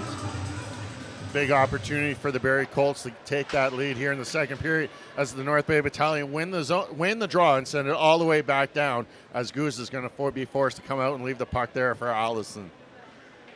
Allison gets the puck, starts out the breakout, gets it to Clark. Clark sends it near side, a little too ahead of him as Olsen carries that puck offside. They go with 1:41 remaining in the penalty to Mitchell Russell. Yeah, the North Bay Battalion being tested here early in the second period, trying to kill it off. But, as we mentioned, their penalty kill has been pretty solid here all season long and even on the road. The battalion send it all the way down in behind the goal again as it's picked up by Allenson. Allenson carrying it out of his own zone. Hits Olsen with it through the neutral zone. He tries to send it in, but he loses the handle of it as it rolls in. But the Barrie Colts forcing the tag up on the delayed offside as the puck battle just inside the blue line now as Clark and Arnsby battling for it. Still battling for it as there's 4 Barrie Colts battling for it. Come out with it as Rose sends it to his partner Coe, and Coe goes off the boards all the way down the ice as we've got 1 minute remaining in this first power play opportunity by the Barrie Colts. Allenson again picks up the puck in behind the net, sends it to Clark on the near side. Little backhand flip pass to Francesca. Diving stop there by Nelson as Winslow comes over to pick up that puck and sends it all the way down the ice. A good job by the North Bay Battalion so far on this power play, not allowing the Barrie Colts to get set up at all as Potaloo goes down low to watch Guzda play that puck in behind his net. Leaving it there for Aki. Goes out far side to Verling. Leaves it there for Aki with some speed through the neutral zone. Getting into the blue line, sends it off the boards, out round behind the net, out the near side for Cardwell. Back to Aki, far side for Verling. He walks in, makes a little toe drag around Nelson. His shot is blocked. He breaks his stick on that as the puck goes back to Aki. Little flip pass there for Cardwell. Cardwell to the far side for Verling. Back to Aki at the center of the point. Near side at the half boards for Cardwell. Just bounces over his stick as Winslow forces him. As the penalty about to expire, Russell is up, about to regain the ice, and we're back to 5-on-5 action here as Cardwell has the puck at the half boards. Del Monte has it in the near corner. He's watched there by Nelson. Nelson still battling for it as the puck rolls to the point. Lemieux trying to keep it in. Russell has it. Russell has a little break.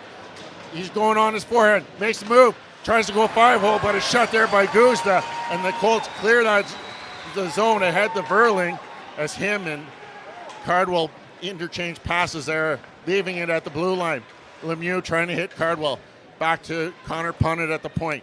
Goes in behind the net. He funnels it down low for Del Monte. Trying to center it, but it hits Russell in the skates. Still has it as he cycles the puck down low into the corner.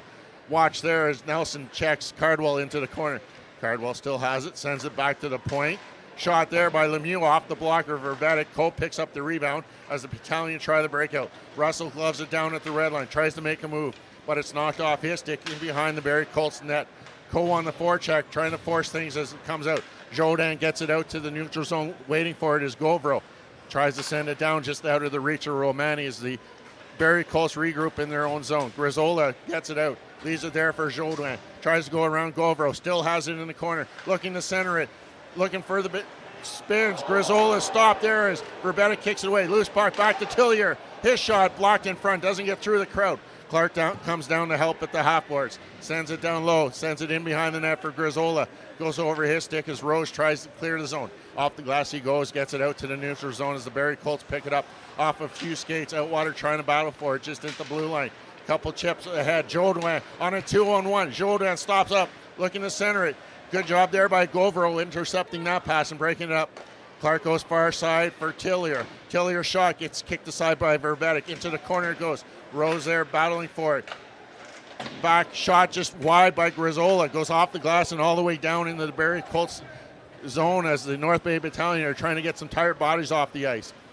Tillier gets it all the way up out of the reach of Clark as the puck rolls down into the corner. Christopoulos there takes a high stick off of York. Centering pass. Matthews shot off the post. Bounces in behind Joe Verbetic and out the other side. Battle ensues as the puck is still in the corner. Lucan trying to find the handle on it. He's battling there with Smith. Down low, Lucan Potaloo comes in. Punches it to the far side as Christopoulos flips it out to the center ice. Puck rolls down into the Barrie Colts zone. Aki's going to pick it up for the Colts. He's hit there. Turnover, but Matthews has the puck. It just rolls in front of him. Lucan sends it in from the red line. Cross corner dump in as it goes in behind the goal. Allison just with a reverse to Aki. Colts get it out and Lucan retreats into his own zone. Backhand pass to Christopoulos. He sends it down to Wakely. Potaloo has it, loses the handle of it as he crosses the blue line. Allison gets it ahead for Matthews. Over the Italian blue line. He sends it down low for Jelsma. Jelsma gets checked in behind the net by Christopoulos. Puck comes back to the point. Smith has it. Smith does a toe drag, fires it into the glove of Joe Verbetic, and he's going to hold on to it after a lengthy play. The troops are a little bit lucky to get that, come out of that little firestorm still tied at 2. Joe Verbetic coming up with a couple of big saves, and then of course the post on the one opportunity. And one thing you can't do if you're the battalion or any team in general is let a guy be all alone in the slot like that. It's usually a recipe for disaster, but the battalion come away unscathed so far. Puck in behind the net for the Barrie Colts have it.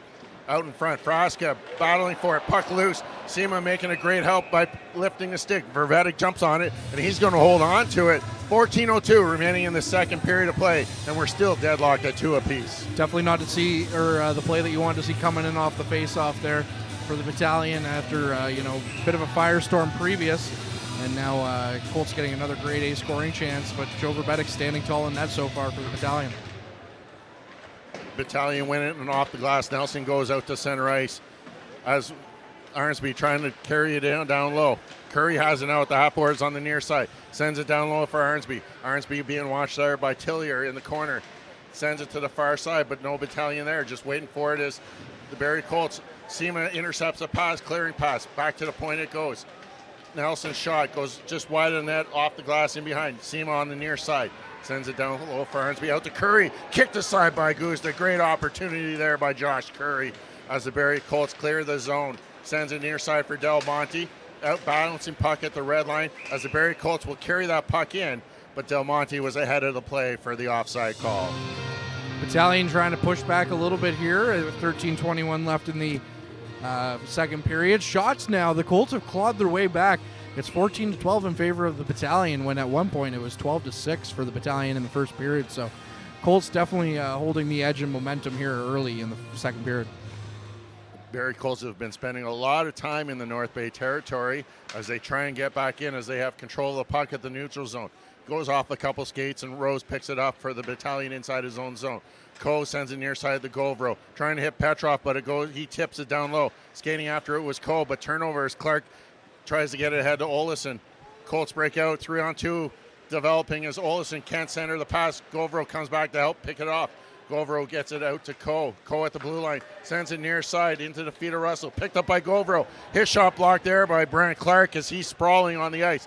Olsen picks it up, carries it across the red line, gains the blue line, leaves it there for Cardwell. Cardwell shot, hits the post again. Another ring in behind Joel Berbatic. The second in this period already is Petrov. Leaves it there for Russell at the blue line. Back to Petrov, over to Coe, trying to set him up for the easy tap in, just out of the reach as the Barrie Colts break out the other way. Olsen carry the puck over the blue line.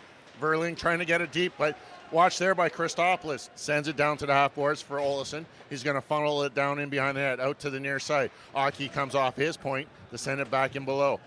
Lucan just sends it to Christopoulos. Gets it ahead to McQueen's bench, just out of his reach, and it goes out to the neutral zone where the Barrie Colts will fire it back in behind the net.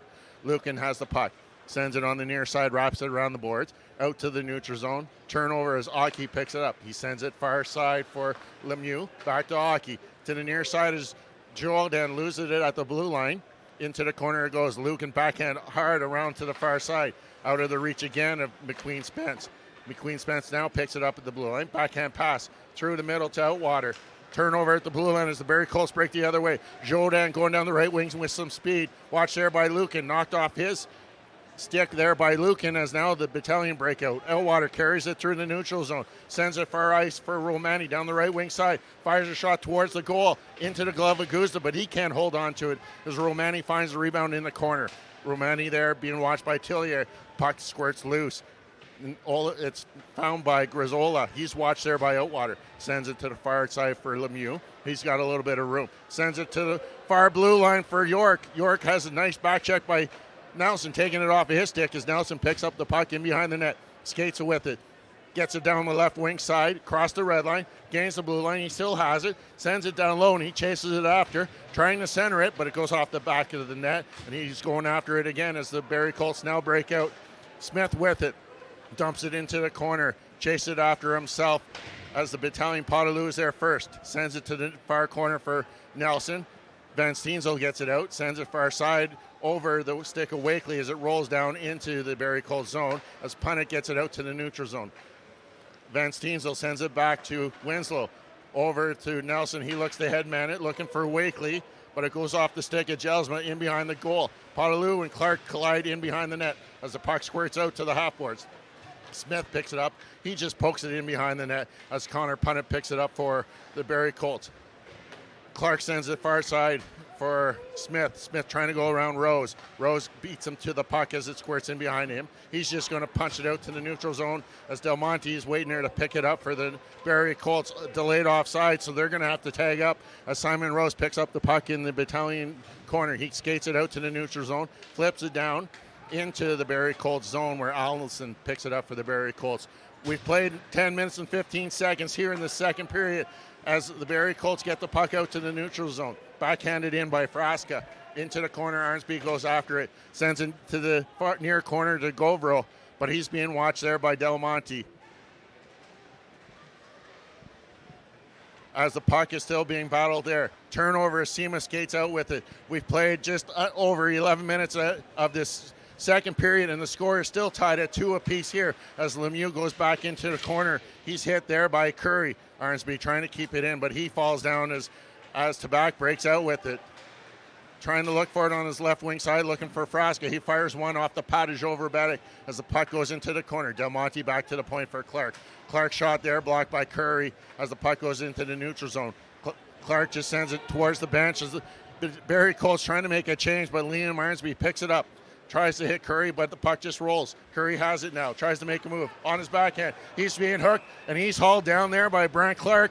And Brant Clark, without an argument, starts skating towards the penalty box as he's called for hooking with 8:43 remaining in the second period. Well, in that long play without a stoppage, the battalion might have gotten away with one, as well as Wakely, when he was on the ice, came back to the blue line and had his stick up and came in contact with Jelsma's face, and Jelsma had to skate off, and he was clutching his face. So the battalion might have gotten away with one as Clark now goes over there as we're at our TV timeout here. So big defender for the Barrie Colts coming off the ice as now they have to kill off a penalty without Clark out on the ice. But yeah, scores 2-2. Shots on goal 15-13 in favor of the battalion. And just wanted to mention our second intermission coming up.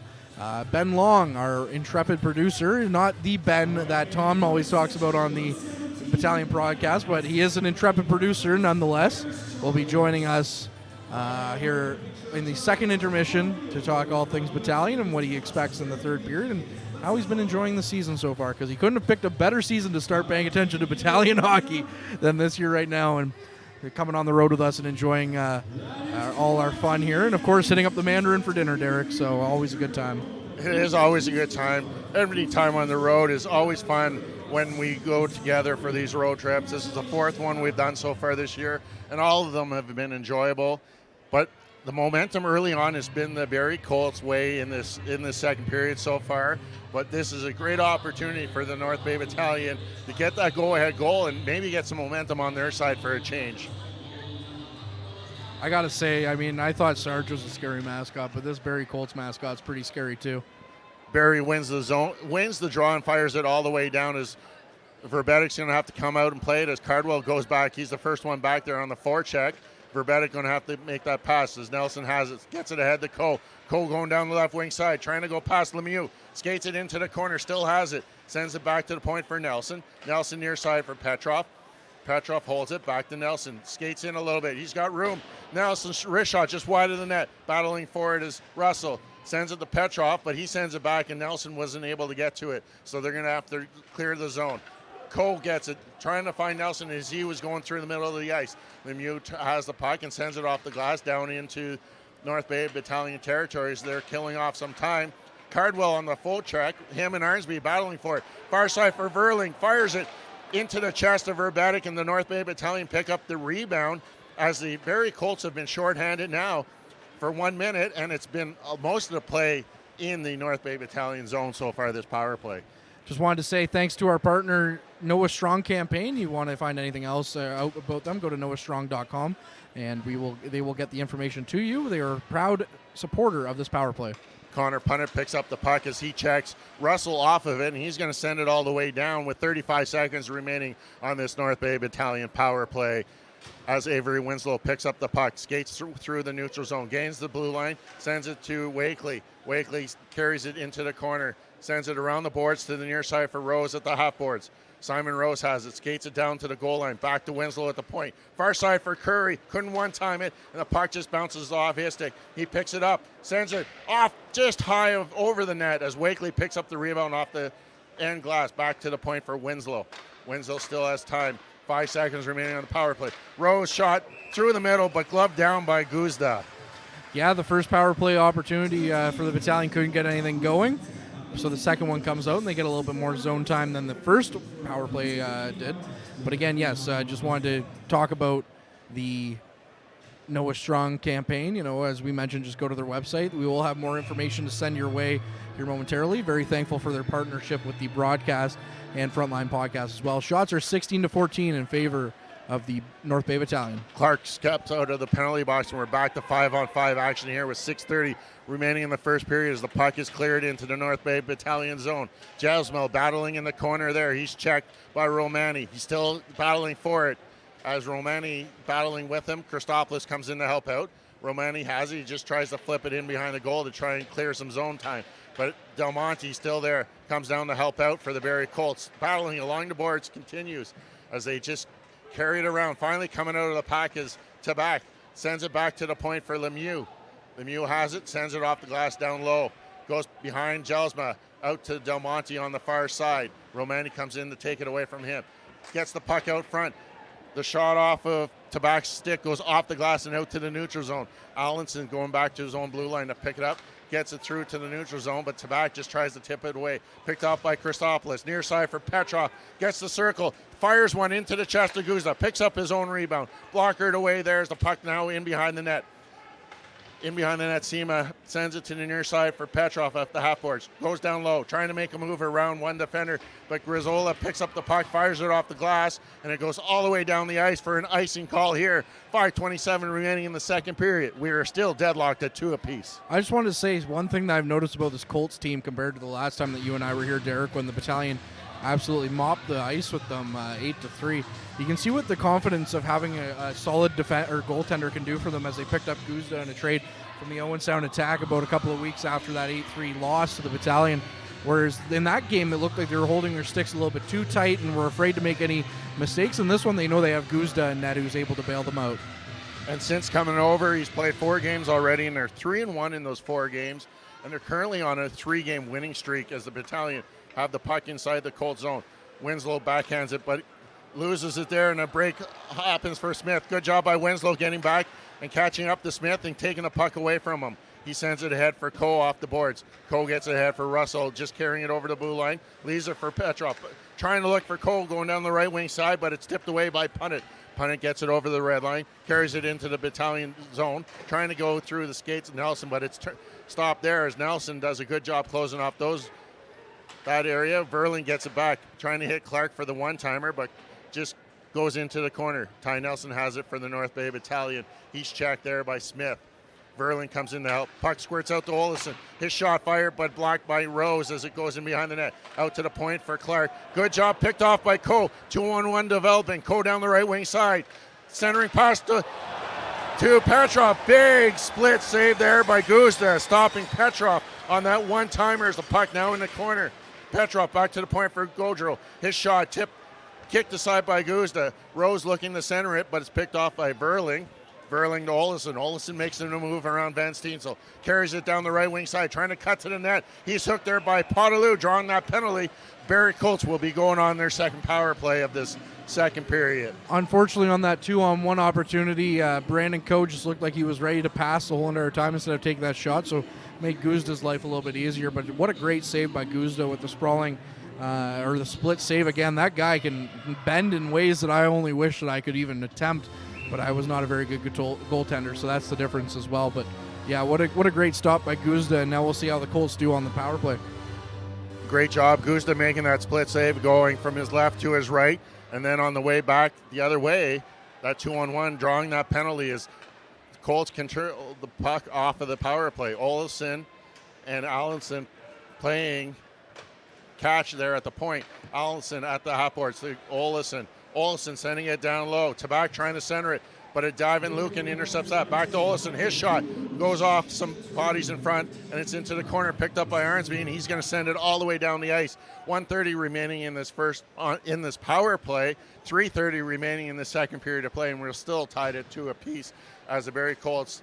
Clark tries to get over the blue line, sends it ahead for Frasca, carries it down in the corner. He sends it around the boards, off to the point. Doing a good job racing for it was Tabak, but the puck is just battling in the North Bay Battalion zone, fine by Mitchell Russell. He fires it all the way down on goal by Guzda. He just leaves it there for Allenson, who comes back to pick it up. Allenson loses the handle, picks it up again at the red line, sends it to Frasca. Frasca's going to fire it in down low. Coming out of his net was Verbetic to stop it. Nelson comes to help, picks it up, fires it, makes sure he's got that lane, and there's 50 seconds remaining in this power play as Potaloo serving 2 minutes for hooking here. As it's picked up by Aki now. Aki trying to look the breakout by himself. Sends it far side for Verling. Gets across the blue line. Goes around Nelson to Del Monte, but stopped there by Rose as he intercepts that pass. Down in behind the net. Arnsby doing a good job killing some more time. Again, picked up by Nelson. He sends it down the ice, and he's going to race to try and make it a line change here. As Christopoulos takes his spot on this penalty kill with 20 seconds remaining. Carrying it out is Aki, sending it to Verling again, just ahead of him, so Christopoulos is going to take advantage of that at the blue line. Bouncing puck now in the dot. Jelsman has it. In behind the net, it goes for Cardwell. Back to the point for Aki. He sends it far side for Verling. His shot gloved down by Verbetic.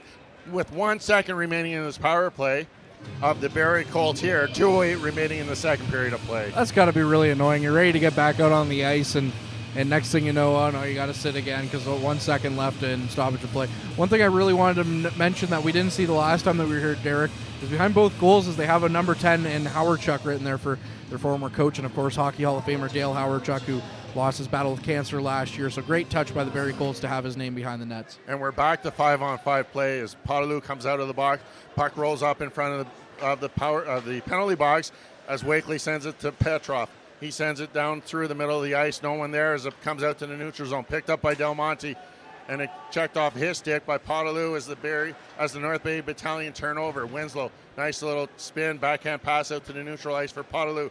Tried to bounce pass, but getting in his way was Allenson. Left there for Lemieux. Can't clear it as it's gloved down by Nelson. Makes a move, comes down. Oh, great job there trying to find Potaloo in front, but just goes off his stick. And now in behind the net as Lemieux gets it in the far corner. He just chops it out as Cardwell goes down the left wing side. Gains some room, tries to cut to the net, but he's cut off by Winslow. Winslow does a good job carrying him into the corner as the puck gets squirted out to the blue line. Shot there just goes wide of the net off of the stick of Grisoli as the Battalion find that rebound, get it out to the neutral zone. 1:10 remaining in the second period of play. Still tied at 2 apiece as Clark carries the puck in for the Barrie Colts. Sends it near side for York. He didn't get the one-timer off, so he has to make an adjustment and send it just down in behind the net. Rose has it for the North Bay Battalion. Chips it ahead for Curry, who gets it out to the neutral zone. A little too hard as he sends it off the boards and all the way down the ice for an icing call here. 53.2 seconds remaining in the second period of play. Shots on goal, 20-15 in favor of the Battalion after the Colts really kind of came back with that for a little bit, but they're able to, Battalion, get a little bit momentum here in the back half of the second period, whereas they didn't start on time. We talked about that in the first intermission, and I'm sure it will be something that we'll touch on a little bit more in the second intermission as well as we get set for puck drop here. Back to the point for Olafson, trying to get it back to the point, but it stopped there as Rose finally clears it out to the neutral zone over the head of Clark into Barrie territory where Brant Clark will pick it up. His pass gets stopped by Curry as it's fired in by the Barrie Colts into the near corner for Rose. He gets it out to Russell at the half boards. Backhanded out to the neutral zone. Curry chasing after it. Curry sends it down in behind the net as he's go after it. Sema goes down low and it gets cleared out. Kicked away there by York, looking to the near side. Olafson has it. Tries to make a move. 20 seconds left. Clark sends it down into the corner behind the North Bay Battalion net, where it's picked up now by Mitchell Russell. He skates it out. 10 seconds remaining. Gets the red line. Gains the blue line. Flips it in behind the net. 8 seconds remaining as Clark and Russell chase down the puck. Clark's just going to hold it there. He's happy to kill off this time. 2 seconds. One last shot by Lucan goes wide. Period comes to an end. We're deadlocked at 2 apiece here through 40 minutes of play. Well, like we mentioned, the Battalion wanted to try and, start on time on that one, but they didn't really so much. But they did come on in the second half of that period and really try to take the momentum. It's 2-2 after 40 minutes of play. Shots on goal, 20-15. And, of course, those are some stats that Derek's about to go through with you here as we talk about that and the out-of-town scoreboard before we get to bringing Ben Long, our producer, back into the fold here for the broadcast. And one thing I like, they got their police social distance here. They got the length of a hockey net as their way of saying, keep at least a hockey net length away from me, and we'll be fine to social distance in the fight against COVID-19. But Derek, take us through the period stats. So no scoring to add in that second period as 7 shots were fired towards the goal by each team. Nobody able to solve either goaltender. So through 2 periods of play, the North Bay Battalion have 20 shots compared to the Barrie Colts 15. Both teams are 0 for 2 on the power play. And in the face-off circle, North Bay Battalion continue to hold the lead, 21-17 in that category. Taking a look at the out-of-town scoreboard, 2 games already in the book as the Hamilton Bulldogs beat the Ottawa 67s by a score of 8-3, and the Guelph Storm shut out the London Knights right in London 4-0. Midway through the third period, the Erie Otters and Saginaw Spirit are deadlocked at 3 apiece. Just getting underway in the third period, the Flint Firebirds a 3-2 lead over the Owen Sound Attack.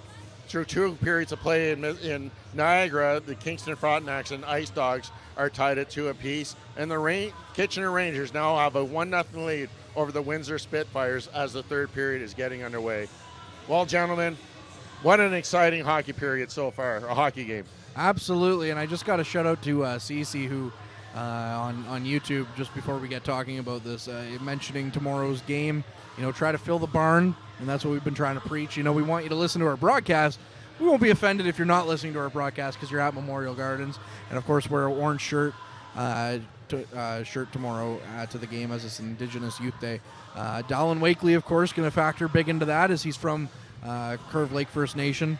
And what a great player he is as well for the Battalion. So wear an orange shirt. I unfortunately do not own any orange when it comes to my dress shirts. I know Nick Morin does, as orange is one of his favorite colors. But yes, we'll bring in Ben Long now. And Ben, 40 minutes of play, Battalion tied 2-2. I asked Derek this after the first period. What'd you like, and what have you not liked so far? Well, I think the big thing to me is that the Battalion haven't been incredibly steady with their game so far. They've shown real great spurts of playing. They've shown some real strength. Matvey Petrov, I mean, what else can I say about him? He's been... Could you say he came as advertised? I don't know how... Actually, I disagree again. I think we talked about this last time I was on the air, was that he's been playing better than advertised. Joe Verbetic, again, has been holding them in the game. They've had some really good chances against him, and he's made some big saves.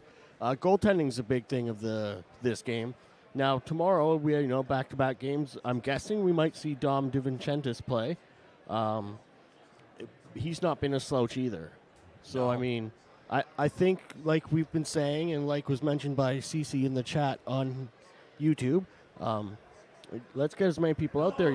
We're great here if you can't make it to the game because you're working or out of town or whatever. That's what we're here for. But if you're able to come out and see the game, as mentioned, this is the first year I've started paying back attention to the Battalion in several years, we'll say. You didn't miss much, to be fair. But, yeah, it's an exciting year, and I think we need to be getting as many people out and supporting this team. Let's show the OHL that we're a first-class town and that we're not just something that's thrown in along with Sudbury. We're our own thing, and we put on a quality product here. Yeah, I remember the first couple of years when that barn was full and loud, and of course, future Battalion netminder Brent Moran playing in that first series for Niagara against the Battalion. And anytime that he would make a save, you'd hear the Moran chants, basically, or anytime he touched the puck. So it's a crazy building to be in when it's full. But yeah, so we got to get the attendance back in. Derek, I got to ask you, being the play-by-play guy, 40 minutes of play, I'll ask you the same question. What have you liked and what have you not liked from the Battalion's play so far? Again, another slow start to the second period of play, I found. They didn't get off to that fast start that we were hoping they would too. They took that early penalty. And good thing for Verbetic is that the Barrie Colts ranked 2 off of the posts, saving them. But the difference, again, is that goaltending of the Barrie Colts picking up Guzda from Owen Sound sure solidified the Barrie Colts. Before the season started, they were expected to be one of the leaders in the Central Division. And picking up Guzda, I think, rebuilds them a little bit. And is it the turn of the North Bay Battalion to see if they can counteract that move? Gentlemen, they have a pizza eating contest here on the ice right now. Topper's Pizza Night here for the Barrie Colts. And I got to say, after our quality meal that we had at the Mandarin, where we basically stuffed ourselves until our eyeballs bulged, I'm not really so interested so much in the Toppers, especially, I did have a pretzel when I came to the game, but I'm not so interested in seeing pizza on the board. But anyways, Ben, you mentioned, coming back and paying attention to the Battalion. You've talked about Petrov a lot. Other than that top line, we'll take the top line out of the equation. We'll take Joe Verbetic because you're a Habs fan out of the equation. Who's impressed you the most on this North Bay Battalion team? You know what? In the last few weeks, especially, Winslow has really impressed me on defense. Ty Nelson. He made a great play there in the second. Yeah, he's made some great defense plays. He's making some good offensive runs too.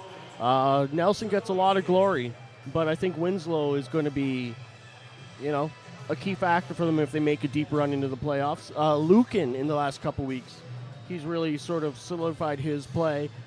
Sema, I've liked him a lot right from the start of the season.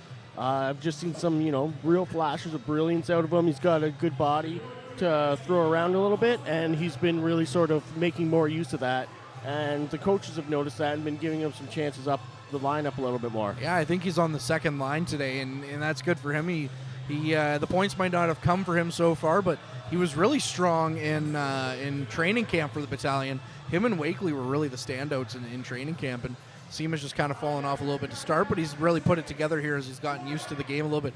Derek, same question to you. Outside of that top line, we'll throw Joe Verbetic back in because we know you're not a Habs fan, but outside of that top line, who's really impressed you this year? It's really a toss-up. I've really liked the play of Wakely, and Curry has been up and down, but you know what? I'd like to say Ty Nelson, but you didn't take him out. But I'm gonna. I didn't. I know. I'm gonna eliminate him myself just because of where he is. And it's, you know what?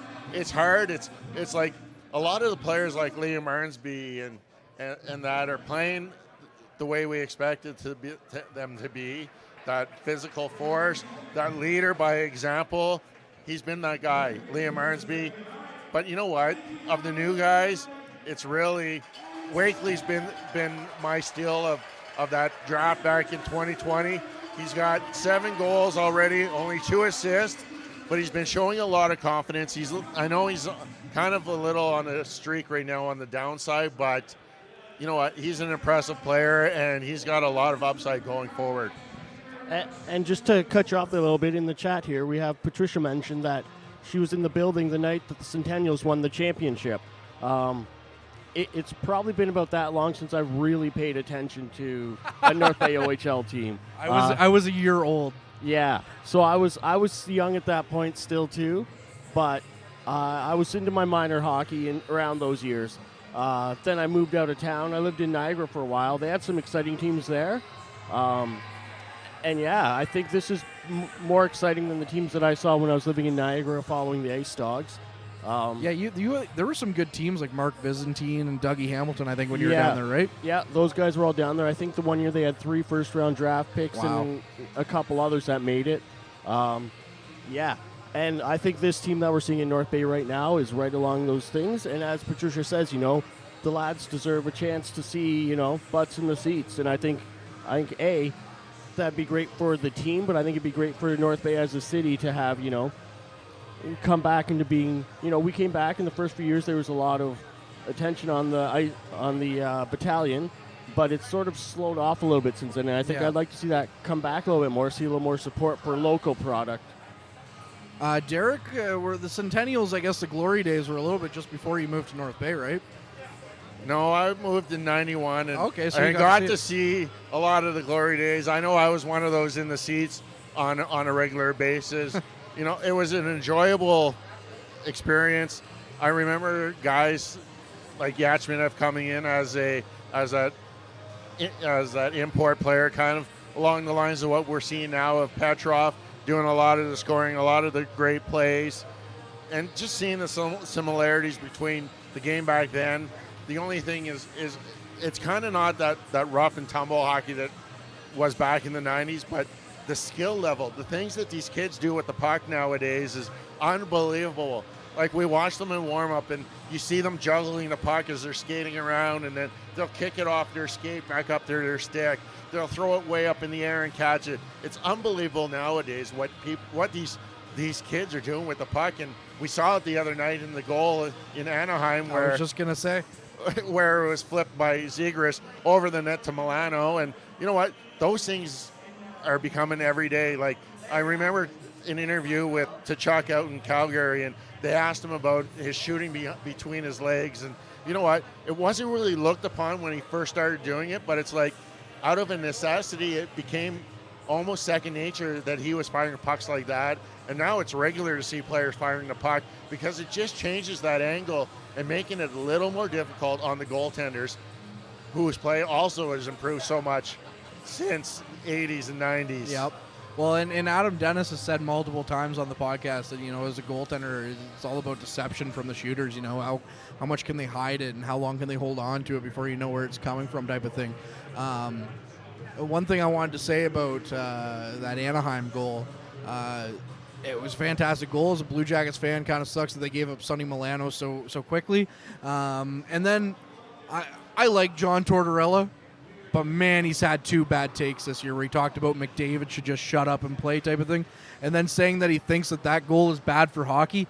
That goal is fantastic for the sport, Ben. I have to agree. And I want to talk about something else because we see a lot of it in these young players too, that if you don't play hockey, to see that goal is impressive. Yes. But if you play hockey, to be aware of the presence of mind that when he's flipping the puck over the net, he has to let go of it before the crossbar, otherwise it's called off for high sticking. Well, not only that, but when and then the Milano guy hitting it on the other end has to wait for it to come down past the crossbar. And you could see him watching him, holding his stick, waiting for it to cross that line. And you see that out of all the kids these days when they're making plays around the net. On the battalion here, you see it in some of the Voodoo's players, but especially at the higher level here, the amount of brain training and mind presence of mind that's involved in these kids is just incredible. It's remarkable, and it really is. And I just wanted to say about when it comes to that type of goal, like you mentioned, having to wait until it's below the crossbar, or else it wouldn't count. It's a remarkable goal, and you see some kids doing it in practice now, trying to do the Zegras, they're calling it, or the Michigan assist, and also to have that presence of mind in the moment to yell Michigan like Milano was doing, and then all of a sudden Zegras is like, well, I'll do one better, here you go, type of thing, flip it over, right? So anyways, you mentioned you wanted to talk about something else, so and Patricia agreeing with us, saying that sounds like Torts is jealous. So sorry, Derek, I'm stealing your thunder on that one. No, I just wanted to add one thing. No, too bad. You're fired. Bye. It's about the skill level and watching them do these things in practice. I know I spend a lot of time on the ice with some 9, 10, 11-year-old kids, helping out with a few coaches, and these kids are trying it back there and able to pick the puck off the ice with one swoop movement, and it's like they see this going on at the higher levels and they're trying it out when they're like 10, 11 years old. It's incredible the way the game is developing. Yeah, when I was living in St. Catharines, as talked about earlier, I was coaching U11 AA hockey. Well, I think they were calling it minor Adam at the time. Yeah, they just all changed all that recently. Yeah. And to see the things that those kids can do with the puck, I was like, ew. I was definitely not going anywhere with hockey when I was playing as a kid. No. But the game is totally different, too. Like, the hockey was a lot more linear 10, 15, 20 years ago. That's become a lot less such. You see a lot more power plays with only one defender playing on the ice with 3 forwards. And sometimes you even see 5 forwards out there on the power play. Yeah, the game's become a lot more. Everyone has to be able to do everything. Yeah. Well, and gone are the days of your bottom 6 being bruisers. You might have one line where you have maybe one guy out there ready to throw the body, and then the rest of the line is a defensive line type of the 2 other guys out there. But before it was, the bottom 6 were your Ty Domies, the Bob Proberts, the Tiger Williams, the guys that you didn't want to run into in the corners. The Dennis Bonvies. Going back to the Centennials. Going back to the Sens. And you know what? On the Sens topic, I mentioned this on the podcast before. I've only ever got to see one Centennials game for a full 60 minutes. They had the Angry Conductor jerseys on at the time, so it was later on in their lifespan. And it was against the Peterborough Petes with my dad. It was tied at 3, and halfway through overtime, he said we had to go because he wanted to beat the traffic of North Bay. Ooh. Figure that one out. Anyways, that was my one Centennial game that I've ever gone to. Made up for it with the battalion here a couple of times. I've been to a couple of games, I think. So, but yeah. Anyways, But gone are those days of those big bruisers, and a part of me misses it. But I like the fact that every line's out there trying to score. Yeah, and you know what? There's always mixed opinions about whether hockey's better off without the self-policing. But as we've seen this year, guys up and down the lineup are willing to stand up for each other. Brandon Coe. So that's not, Brandon Coe. We've seen Curry a couple times. We've seen Armsby drop the gloves once, I think. Yep. Did maybe Jackson? I don't recall Jackson. Maybe not Jackson. Govro has. Govro, yeah. So, that element's not gone. There's still a lot of physicality in the game. Yeah. But it's just a lot more about letting the refs do their jobs and using your physicality inside the rules. Yeah, and I think at the NHL level we've lost a lot of the physicality, which is unfortunate. You see a lot of, Connor McDavid should just shut up and play hockey is what Torch said. But no, when the best player is being basically has to carry a guy on his back, there's a problem. You wouldn't have seen that in the Gretzky days because McSorley would have came out there and straightened you up pretty tight. But you know what, even beyond that, there's a couple guys that, laid big hits on Gretzky, and that never saw them again. That was their last shift in the NHL. Yeah. The NHL has always taken a stance against certain types of physicality, especially against the star players, and they've stepped away from that. Yeah. But as we're heading back towards the third period of hockey here, I'll pass it back to you and Derek, and we'll get the game back underway. Thank you very much, Ben, for joining us. And I'm sure we got to get you on the podcast one of these times because I'm sure we could just debate. Not Derek. No, I don't like Derek. He's more of a listener and fan. So you know what? I have a plan for the end of the season for you and Tom. Oh, no. I'm not going to let you in on it, but I'm getting my way on there and I'm taking it over for a night. Oh, no. Derek, you're fired. For real. But no, we got to get, well, we do have to get Derek on, but we got to get Ben on. I'm sure we could debate, especially because Tom, he knows all those guys too. He grew up watching that type of hockey. We could just debate the bygone era of enforcers all night long, I'm sure. We talked about a couple of them, and now you got to score even if you're an enforcer. And one of my favorite battalion players of all time was Daniel Walker, who was kind of that throwback to the enforcer type of thing, but he could put the puck in the net, and he had a hard shot for the battalion. He was an impressive player. But anyways, as we get ready here for puck drop, we'll mention 20 minutes of play left, obviously, in the third period as we're about to get underway.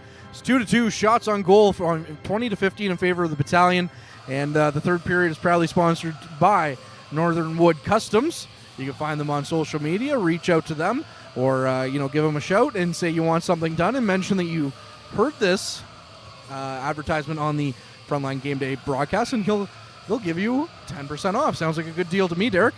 I definitely think so. I wonder why. As we're underway. Good deal for you, not so well for others. As the Barrie Colts control the opening face-off here in the third period, and they're just going to dump it in to the near corner as Nelson goes back for the North Bay Battalion, gets it out to Coe, gets the puck, tries to go through the middle, but doesn't go as far with the sticky ice here to start this third period. Petrov carrying it down into the corner. He's checked away by Clark as he gets it out to the neutral zone. Carried in by Verling. Pass there goes off the stick of Russell as he breaks it up as Cole goes the other way. Gets across the blue line. Leaves it there as Petrov and him crisscross. Back to Cole. Off the post as he had the awning cage there. Great setup as Petrov fed Cole, and Petrov now skating across the blue line. Leaving it there for Govro. Near side for Rose. His shot into the skates of Allenson, and he's going to skate it out. Gets it ahead for Cardwell. Rose does a good job checking him before he gets the blue line. And it's knocked down and controlled there by Simon Rose at his own blue line. Goes across that blue line to Govro. Gets across the red line and just dumps it into the Colts territory. Bouncing puck at the blue line. Picked up by Tabak. He carries it into the North Bay Battalion zone. Sends it through for Frasca as it goes in behind the net to the far side. Nelson picks it up, gets it out to the middle for Wakely. Goes down into the corner. Nelson carries it down in behind the net, trying to center it there for Wakely. Van Steensel with a shot goes high, but stopped by Nelson. He fires one into the skates of Tabak. Kept in by Lucan on the far side. He just funnels it down into the corner for Van Steensel, carries it out to the half boards and cycles it down low for Potaloo. Potaloo behind the net comes out to the near side, looking to send it back to the point, but circles in behind. Sends it down to the far corner. Lucan comes in off the point to help out. Lucan in the corner with Lemieux. Wakely comes to help out. Carries it out, but backhands it back down low for Potaloo. Potaloo has it in behind the Barrie Colts net. One-timer there by Van Steensel. Stopped there by Guzda. Back to the point it goes for Lucan. Him and Winslow create spots. Lucan still carries it. His shot goes into the chest of Guzda. Lucan picks up the rebound as the puck is now in the corner. Wakely has it for the battalion. Wakely and Lemieux battling for it. Fresca and Van Steensel come in to help out as the puck squirts behind the net. Aki gets checked there by Arnsby. Arnsby picks up the puck, tries to go between the legs to back before being picked up. And the Colts break out. DeMonte has it at the red line. Tries to make a move on Winslow, but puts himself offside. And we've played 2:29 here in the third period of play. Well, compared to the first and the second period, the battalion are definitely starting on time. You're getting a couple of shots already to start. It's now 22-15, 17:31 left in the third period. So hopefully we can keep going here, and the battalion can keep the momentum squarely on their side. Colts win the draw, and Punnett fires it down in behind the net. Comes out to the far blue line, and it's stopped there by Arnsby. Gets it out, but it's sent back in by Matthews into the corner. Winslow goes back for the troops. Off the backhand behind the net. Jelsman's centering pass goes past everyone and down in behind the Barrie Colts zone where Guzda comes out to leave it for Clark. Clark turns, sends it up to the far side for Matthews. He's going to backhand it in behind the net. Vervetic comes out to play. He bobbles it, and it's still squirting for it. Jelsman gets it out front. Shot there by Matthews just wide of the net as Clark comes down to help out. Sends it down low. Jelsman and Matthews with it. as Rose knocks it off of the stick, gets it out to Curry. Curry's backhand pass gets intercepted as the puck goes in front of Joe Verbetic, but cleared away by Nelson. Sent for the far side by Coe, and it rolls down off the boards onto the net as Guzda puts it to the corner for Clark. Clark gets it up, and it's finally cleared out to the neutral zone. Sema sends it to the far side for Nelson. He fires one high and just wide of the net. Comes back to the point. Rose shoots it down low in behind the goal. Comes out on the near side as the Barrie Colts chip it out to the neutral zone. Picked up by Nelson. Backhand pass to his partner Rose. Gets it ahead for Outwater. He tries to backhand it but just misses it as Outwater sends it to the near side for Nelson. Goes across the blue line. He fires a shot there, but it's knocked down by Tillier. Tillier picks it up, sends it around the boards for Jodouin. Jodouin gets the red line, carries it across the right wing side, looking to center it for York. He's checked there by Luke and goes hard into the end boards as the puck squirts out to the blue line. And it's carried out by Jodouin out to the neutral zone, sent back to punt it in his own zone. Tillier sends it to the far side, looking for Grizzola. Grizzola to the middle, he fires one. Just kicked aside there by Verbetic as the puck still in the troops' territory.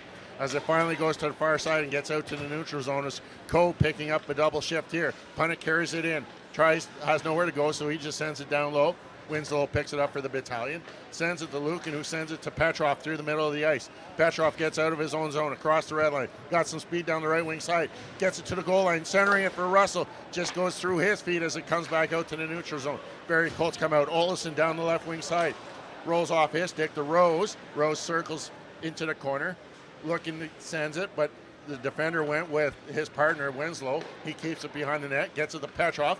Between his legs to Russell, he gets across the blue line, tries to find Coe, but it's knocked away there as Olesen picks it up, loses at the red line, picked up by Verling, gets the blue line, fires a shot, tipped there by Petrov, picks up his old rebound, goes off the side of the net, and gets cleared to the point for Clark. Clark at the half board, sends it to Verling, gets it back to Clark.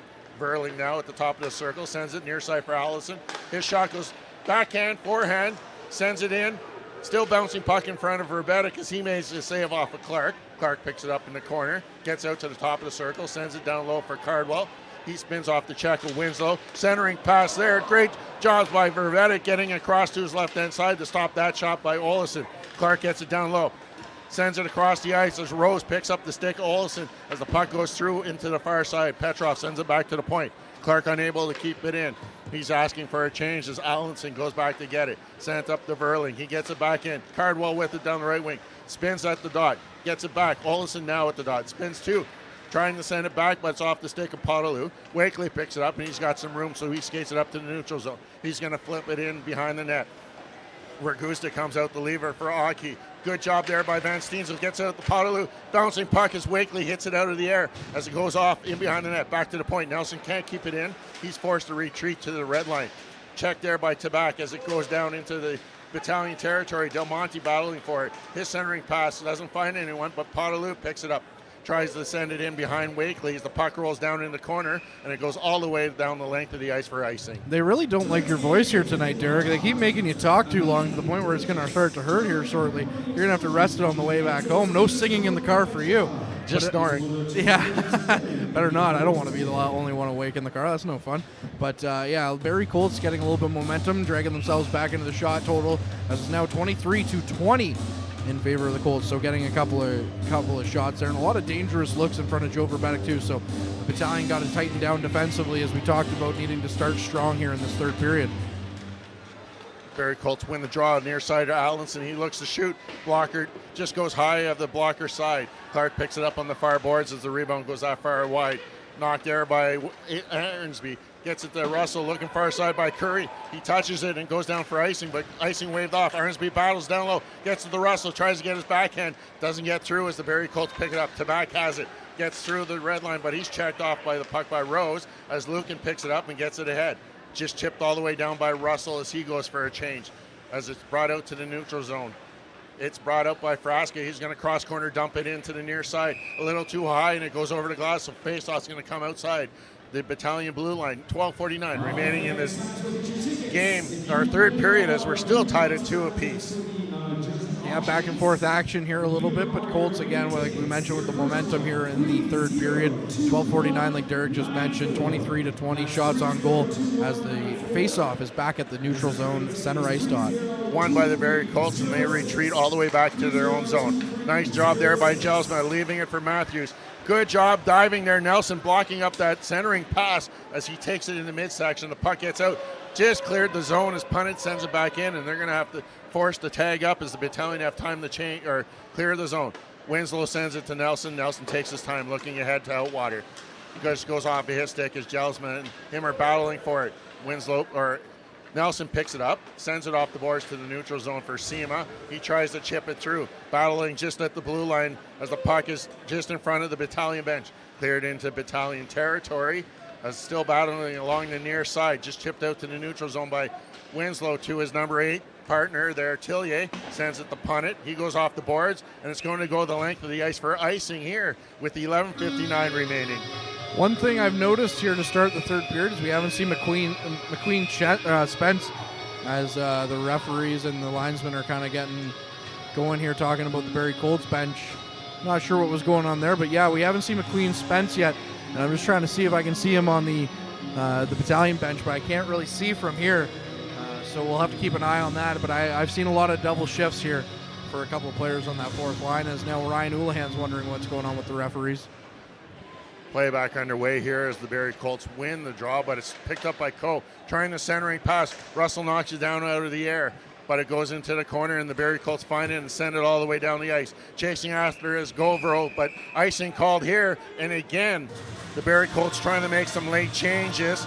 Just trying to see if I think that's McQueen Spence sitting just in front of Scott Ray. Yeah, our intrepid producer Ben Long was able to spot him there when I was talking about him. So McQueen Spence has just been stapled to the bench here a little bit to start the third period, so have to keep an eye on that going forward. That was also done in the third period against the Sioux game, as he was Houlihan was trying to get his top line out there as much as possible as Rose has the puck at the red line. Gets it into Russell just inside the blue line of the Colts. Backhand, it doesn't go anywhere. Russell does a great job intercepting a pass as Cardwell would have been sent away on an open breakaway. Cardwell sends it down into the battalion territory as Ulinson chased after it, but he's checked off the puck by Ty Nelson as he comes up on the near side. Looking to send it far side for Petrov. Doesn't go far enough as Clark intercepts that. Clark sends it to Olison down the right wing side. Spins at the half board, sending it to Allison on the dot. He sends one just high over the net as it goes out. It's kept in again by Olison at the blue line. Turned over as Rose is going to send it straight out for a penalty here with 10:58 remaining in the third period. Yeah, Simon Rose going off for a delay of game penalty, and on the bright side, the battalion penalty kill has looked really good so far in this game. So we'll see if that can continue for the battalion moving forward. But yeah, Simon Rose just putting it right over the glass, and of course all the Barrie Colts helping the referee out with the call on there, saying, hey, didn't touch the glass, went right over. So North Bay Battalion back to the penalty kill. Barrie Colts are 0 for 2 so far this evening on the power play as Allison controls it at the top of the blue line.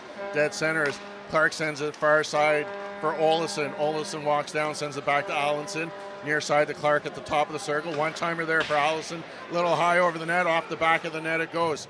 Picked up there by Tabak. Back to Olison, back to the point it goes for Allison. Back to Olison. Arnsby trying to intercept that pass as Cole comes in to break it up, help break it up. They clear it down inside the Barrie Colts zone. As the Colts set up to carry it back in, Olison's forced to turn back. Picked off by Cole. Cole's got an opportunity down the left wing side. Goes down in behind the net. He's still carrying it on the near side. He's going to whip it around the boards all the way back into the own territory where Ty Nelson's going to take his time and look for an opening to send it all the way back down behind the net. 1 minute remaining in this power play to the Barrie Colts as they're forced to retreat as Allinson stops up behind his own net, starting the breakout. Allinson forced to turn back as Russell on that forecheck. He leaves it there for Clark, who skates in behind his net. So the Barrie Colts can finish making their change to their power play lineup as they get their second unit out. Verlin carries it over the blue line. He's checked there by Nelson, but sends it down low for Del Monte. Good job there by Van Steensel to intercept that pass as he takes his time and sends it all the way down the ice as the North Bay Battalions put 4 new penalty killers out there on the ice for the final 30 seconds. Clark has the puck, gets it to Verling down this left wing.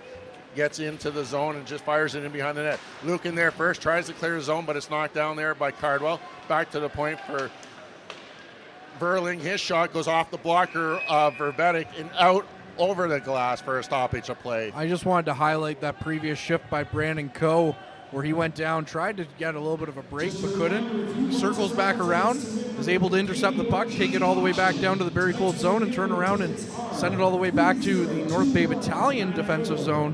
What a great play by the veteran and alternate captain of this team to really kill a lot of precious time here on the penalty. Ironsby wins the draw, finds it himself, and sends it all the way down the ice as there's 10 seconds remaining on the penalty to Simon Rose. As carried over the blue line, Aki just sends it down in as Cardwell goes after it in the corner, and the play is whistled down with a hand pass here as Simon Rose steps back on the ice. So we're going to be back to 5-on-5 action when we get back underway after the media timeouts.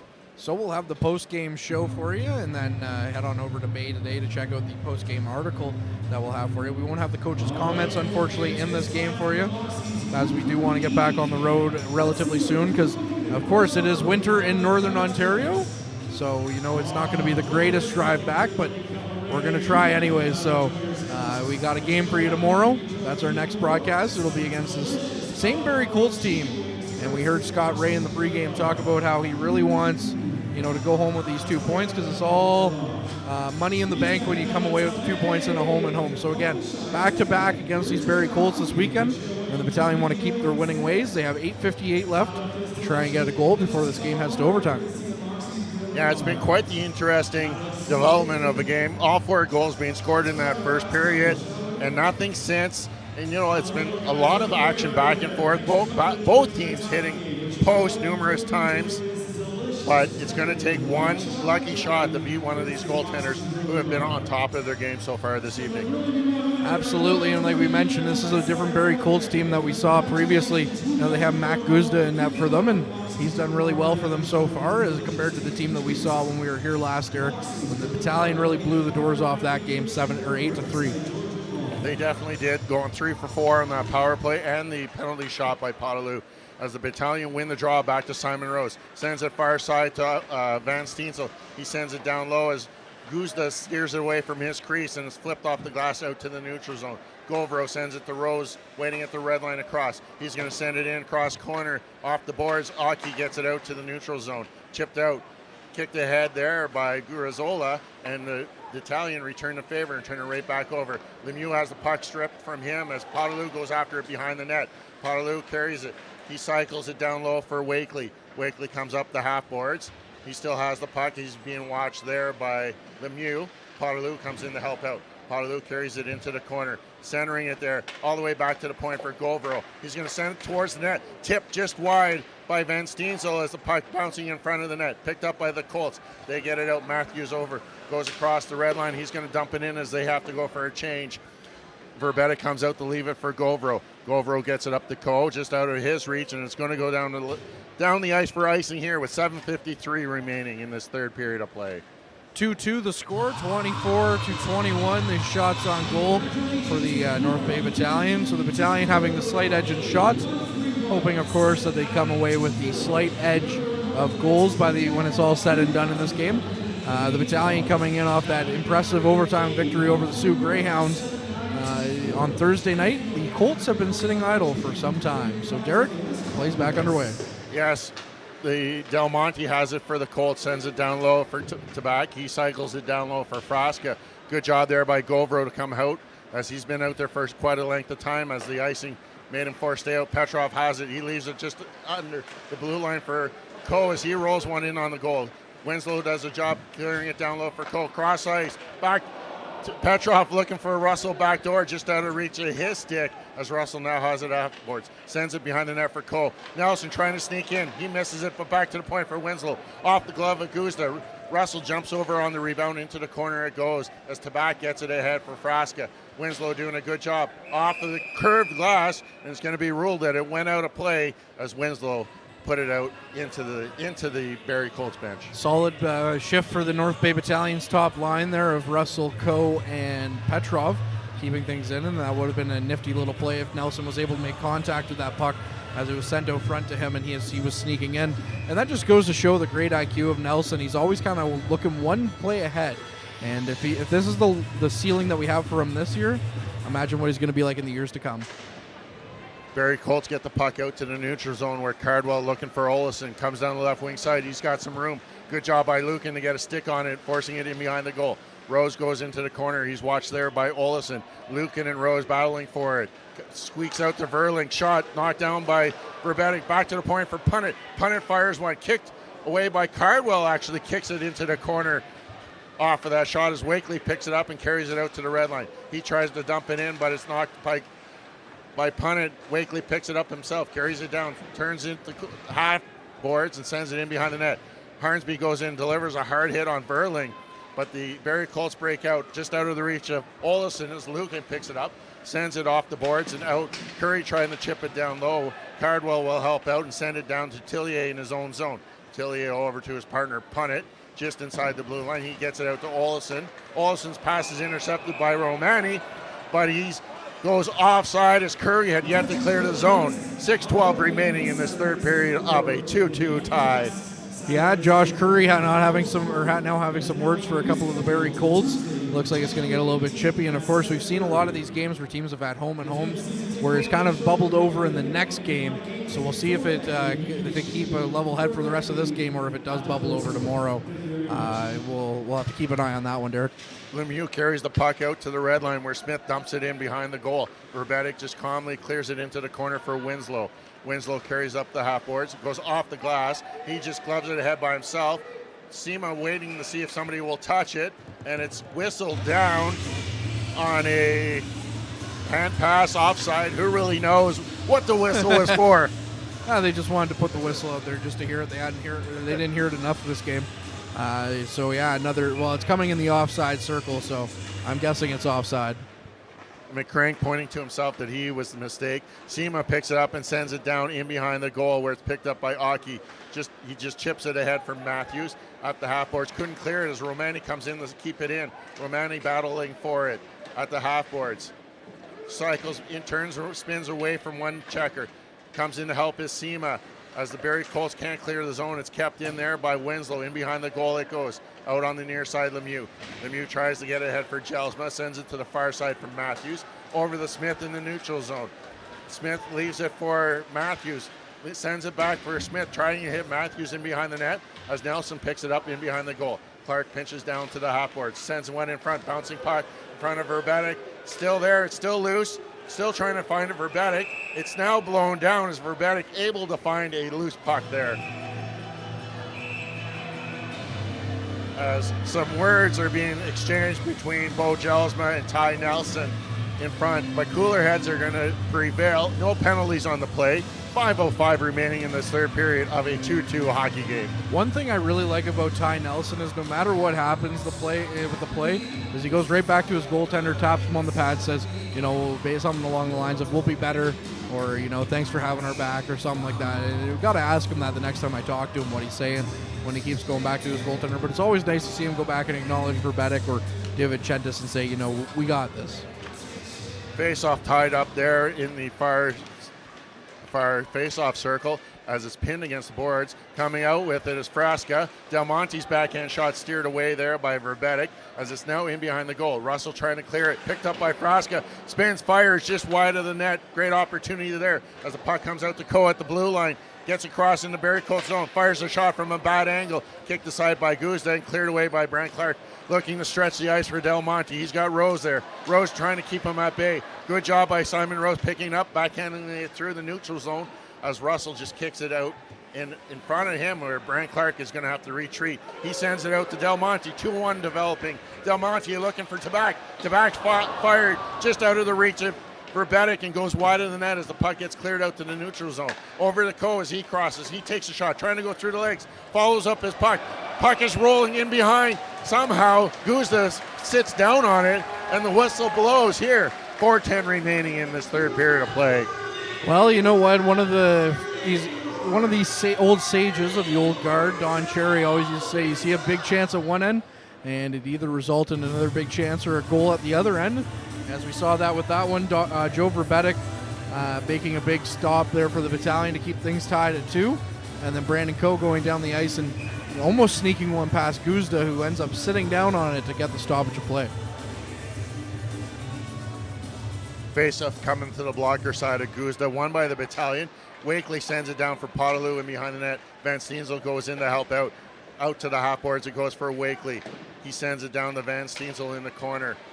Wakely comes in to pick it up. Centering pass there for Potaloo. Just bounces over his stick. Back to the point. Bouncing puck goes over Lucan's stick. A race for the puck as Olesen is taken down by a diving Lucan. And the North Bay Battalion will be going back to the penalty box as Lucan is being escorted back to the box for tripping. You know what? That's just one of those penalties that you're kind of you're not as upset to take as it's 3:50 left. You know, as the closer you are to your own goal, the happier they're going to be with the penalty being, or not happier, but more okay they're going to be with you taking a penalty. But the Barrie Colts crowd now getting into the game. They've been awfully quiet all game, but now all of a sudden, oh wait, we have a hockey team to cheer for. Big moment of this game with 3:50 remaining, as it's still deadlocked at 2 apiece, but a good opportunity here as Arnsby wins the draw back to Nelson. He's going to send it down, and Clark unable to keep it in, so that's going to take some valuable time off of this power play here. With 1:50 remaining in the power play as Clark goes back to pick up the puck for the Barrie Colts.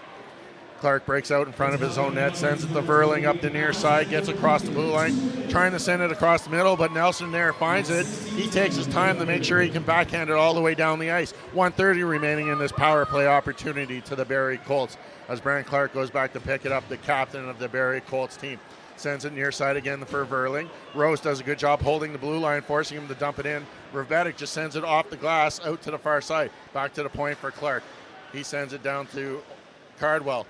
Clark walks the line, gets to the middle, sends it to Verling. It's in his feet, bouncing puck, found by Russell, and he's going to send it all the way back down. 1:05 remaining in this Barrie Colts power play. We're still deadlocked at 2 apiece with 2:50 remaining in this third period of play as Allenson picks up the puck for the Barrie Colts. He skates out to the red line. He's going to fire it down into the corner. It's going to go in behind the net as Ty Nelson skates after it. He gets there first, sends it off the glass, and he's going to be able to get it out, killing more valuable time here as there is now 45 seconds remaining in this power play. Olsen goes back to pick it up for the Barrie Colts. Skates through the neutral zone, goes off the glass into the corner. He's going to chase it himself as Nelson goes to help out to get it. Picked up by Nelson, and Winslow there to help. Nelson's going to take some time as he got some space in front of him. Skates it out to the red line. Finally fires one in on Guzda. He's going to control it with his chest and just leave it there for Allison. Allison gets the puck. 20 seconds remaining in this power play. Clark sends it to Olesen. He gains the blue line. Tabak leaves it for Tabak. Sends it back for Allison. He's going to send it far side for Clark. He's got some space. Walks in a bit. Sends it to Olesen. Olesen to the one-timer for Allison. Russell blocks that down. 5 seconds remaining in this power play. Allison to the near side for Clark. Clark looks to shoot. That lane is closed up. Back to Allison. One-timer from Olesen right into the chest of Joel Verbetic. He holds on to it as Lucan steps back onto the ice here. Well, the minute 49 left on the clock. Shots in favor 29-25 or in favor of the Battalion. So it's coming down to the wire here. Do we see another overtime game back to back, or does somebody become a hero in the next minute and 49 seconds to give their team the victory? Of course, the Battalion wanting to come away with the 2 points here on the road to take it home and try to make it 4 points in the home and home against the Barrie Colts. Puck won by the North Bay Battalion as Curry sends it out to the neutral zone off the glass. Aki goes back and he'll just spin and send it backhand across the ice for Lemieux. Lemieux looking for Jelsma. Jelsma gets it ahead. Smith just chips it down into the North Bay Battalion territory where Lucan's going to chase after it. Lucan picks it up and sends it around the boards. Smith does a good job trying to get in front of that, but Curry picks it up, gets it out to the neutral zone. 1:24 remaining as Arnsby is hauled down. No call on that call as Aki carries it in, tries to make a move around Lucan. He's forced to turn around and just send it in behind the net. Matthews with it in the corner. Arnsby there trying to take it away. Arnsby is battling for it. Smith for the Barrie Colts sends it to the corner for Matthews. Sends it back to the point for Aki. Aki just sends it down low, bounces out to the middle of the ice for Jelsma, who just skates into the corner with it. Picked up by Lucan. Off the boards in behind the net for Petrov. He flips it out to the neutral zone. 55 seconds remaining in this third period as Aki fires one down in behind the goal for Joe Verbetti comes out to stop and leaves it there for Avery Winslow. Winslow's waiting for them to finish that change as Russell breaks out on the far side. Looking for Van Steensel as it rolls in behind the net. No icing on the call as the Barrie Colts go to pick it up. Kept in by Ty Nelson at the blue line. Looking to shoot. It's blocked there by Verling. Russell picks it up, sends it back. Looking for Nelson, but it's stopped there. Nelson trying to keep it in. It's still in as it picked up by Russell. Russell makes a move, trying to get it to his forehand, but Olsen picks his pocket. 20 seconds remaining. Nelson's shot blocked there by Alderson, knocking him down as the puck bounces in the air. Russell carries it down. 10 seconds remaining. Centering pass. Cole couldn't handle it as he was coming down the off wing. Puck comes back to the point for Nelson. 5 seconds remaining. Firing it off the end boards. 3 seconds remaining, and Clark's just going to send it over to down the ice, and there's the final whistle here in the third period. We're going to have some more free hockey for you as we head to overtime, as it's 2-2 through 60 minutes of play. Hey, we got to figure out how to monetize this somehow, because you know what? People shouldn't be getting free hockey out of us. This isn't very fair. But yeah, North Bay Battalion, holding on there to have the 2-2 tie. And Ben, what a third period for the Battalion and the Colts. Yeah, I mean, there was a lot of action both ways there. Right towards the end of the period, there was a couple really good shifts by the Battalion, getting some good shots in there, getting some good chances. I thought Coe almost had it right there at the end. What else can you say? It's second game in a row that we're going to overtime. It's pretty exciting here. Yeah, and you know what I'm a big fan of? 3-on-3 overtime. Not a big fan of shootouts. No. And North Bay hasn't had a huge amount of luck with them, so maybe that luck's about to change, but... Well, yeah, and they're coming away with the big overtime victory there on Thursday against the Sioux Greyhounds, so we'll see if they can keep that magic going. Shots 29-25 in favor of the Battalion at the end of 60 minutes of play, so we'll see how the two teams stack up here in overtime, Ben. But yeah, a very exciting end to that game, and of course the Barrie native Mitchell Russell trying to get his team the victory, but just couldn't quite get it. Yeah, so... heading into overtime here, who do you think is going to be the one that pots the winner for each team, let's say? It's hard to bet against Brandon Coe, but I'm going to go with Matvey Petrov for the Battalion. And if you're really going to twist my arm, Brant Clark, but nobody for the Colts. All right, so I was going to go with Petrov, so I guess I'm going to go with Coe. And for the Colts, I'm going to say with my hometown boy, Punnett. There you go, the municipality of Powassan. Yep. From Powassan, but I'm hoping it's Coe. Well, and CC's going with Coe as well. So as we're back to Derek on the call. North Bay Battalion win the draw as Russell picks up the puck, carries it down into his own zone. He's going to carry it out as the North Bay Battalion have three forwards out here. Russell, Coe, and Petrov. As it's cleared into the zone, as it's knocked off of the stick of Russell, he's just going to force the send back and retreat. He has his pocket picked by Cardwell, but does a good job getting it back. Here comes Coe down the right wing side. He's got a chance. He goes in on the goal, knocked away by Guzda as he was watched by Clark. Clark gets it ahead by Cardwell. Now we have a break on the other way. Cardwell's going to stop up, allowing Verling to catch up. But Cardwell's pass goes into the skates as Russell as it goes up to Petrov. Petrov's waiting for the Battalion to make a change, so he's going to turn around at the blue line and allow Nelson to come on with Arnsby. Petrov's going to skate towards his bench. He's going to go off, and he sends his pass to Arnsby. Arnsby gets across the red line. He's got some speed across the blue line. Looking for Nelson down the off wing. Nelson tries to make a move. He sends it into the glove for Guzda, and he's going to hold on to it as we played 1 minute here in this overtime period. Derek, I talked about it a little bit with Ben, but I got to ask you, you a fan of the shootout or no? You know what? It's a skills competition. It's okay in regular season, not playoff hockey. I like the way they do it. Just looking at the overtime records, the Barrie Colts are 4-2 in overtime this season, and the North Bay Battalion are 1-1. And just a quirky note, both teams last game, they both won in overtime. Gelsma the hero for the Colts, and we know Coe for the Battalion as Olsen carries it through, but he's knocked off. Arnsby picks it up in front of his own goal. He sends it cross ice for Curry. Gains the blue line, leaves it for Nelson. Back down low for Curry. He's going to send it around behind the net to the far side on the hot boards. Arnsby's waiting for it. Arnsby sends it down for Curry. Curry looking far side for Nelson. Nelson just nowhere to go, so he's going to retreat as the Battalion are making a line change as Wakely comes out for the North Bay Battalion. Him and Nelson there. Ponaloo comes out. Wakely makes a move down the left wing side, but he's checked there by Aki. Nelson fires one in, and he gets tripped up there as the Barrie Colts pick up the puck. Tabak has it, skating down the left wing side. He's got some room. Potaloo's back. Tabak goes into the corner. He's checked off his stick as Potaloo goes in, and Wakely comes in to help out. Nelson's tired, so he's going to go for a line change as Winslow comes out. Wakely looks at the line change, so he's going to regroup inside his own zone. His pass goes off the stick of Tabak, but just strong enough to get through to Winslow.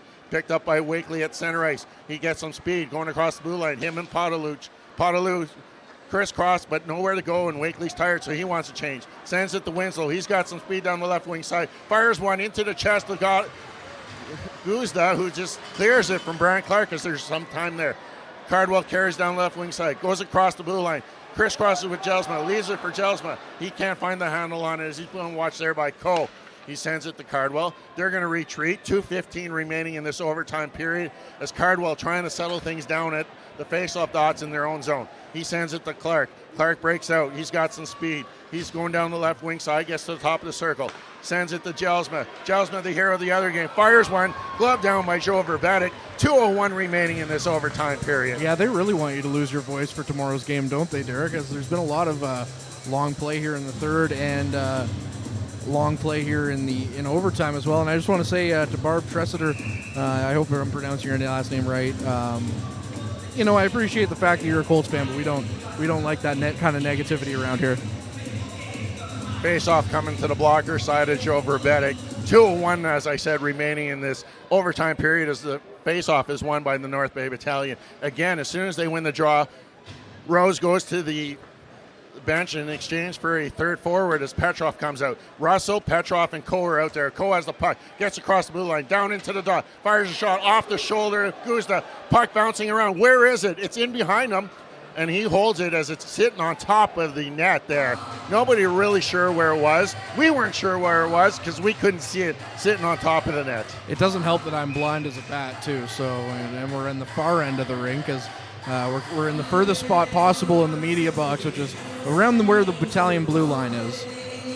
Face-off one there by the Barrie Colts. Out in front, Coe looking for Russell. Puck sitting there just at the side of the net. Russell unable to get a handle on it as Guzda's in full splits again there as the Barrie Colts take over the puck.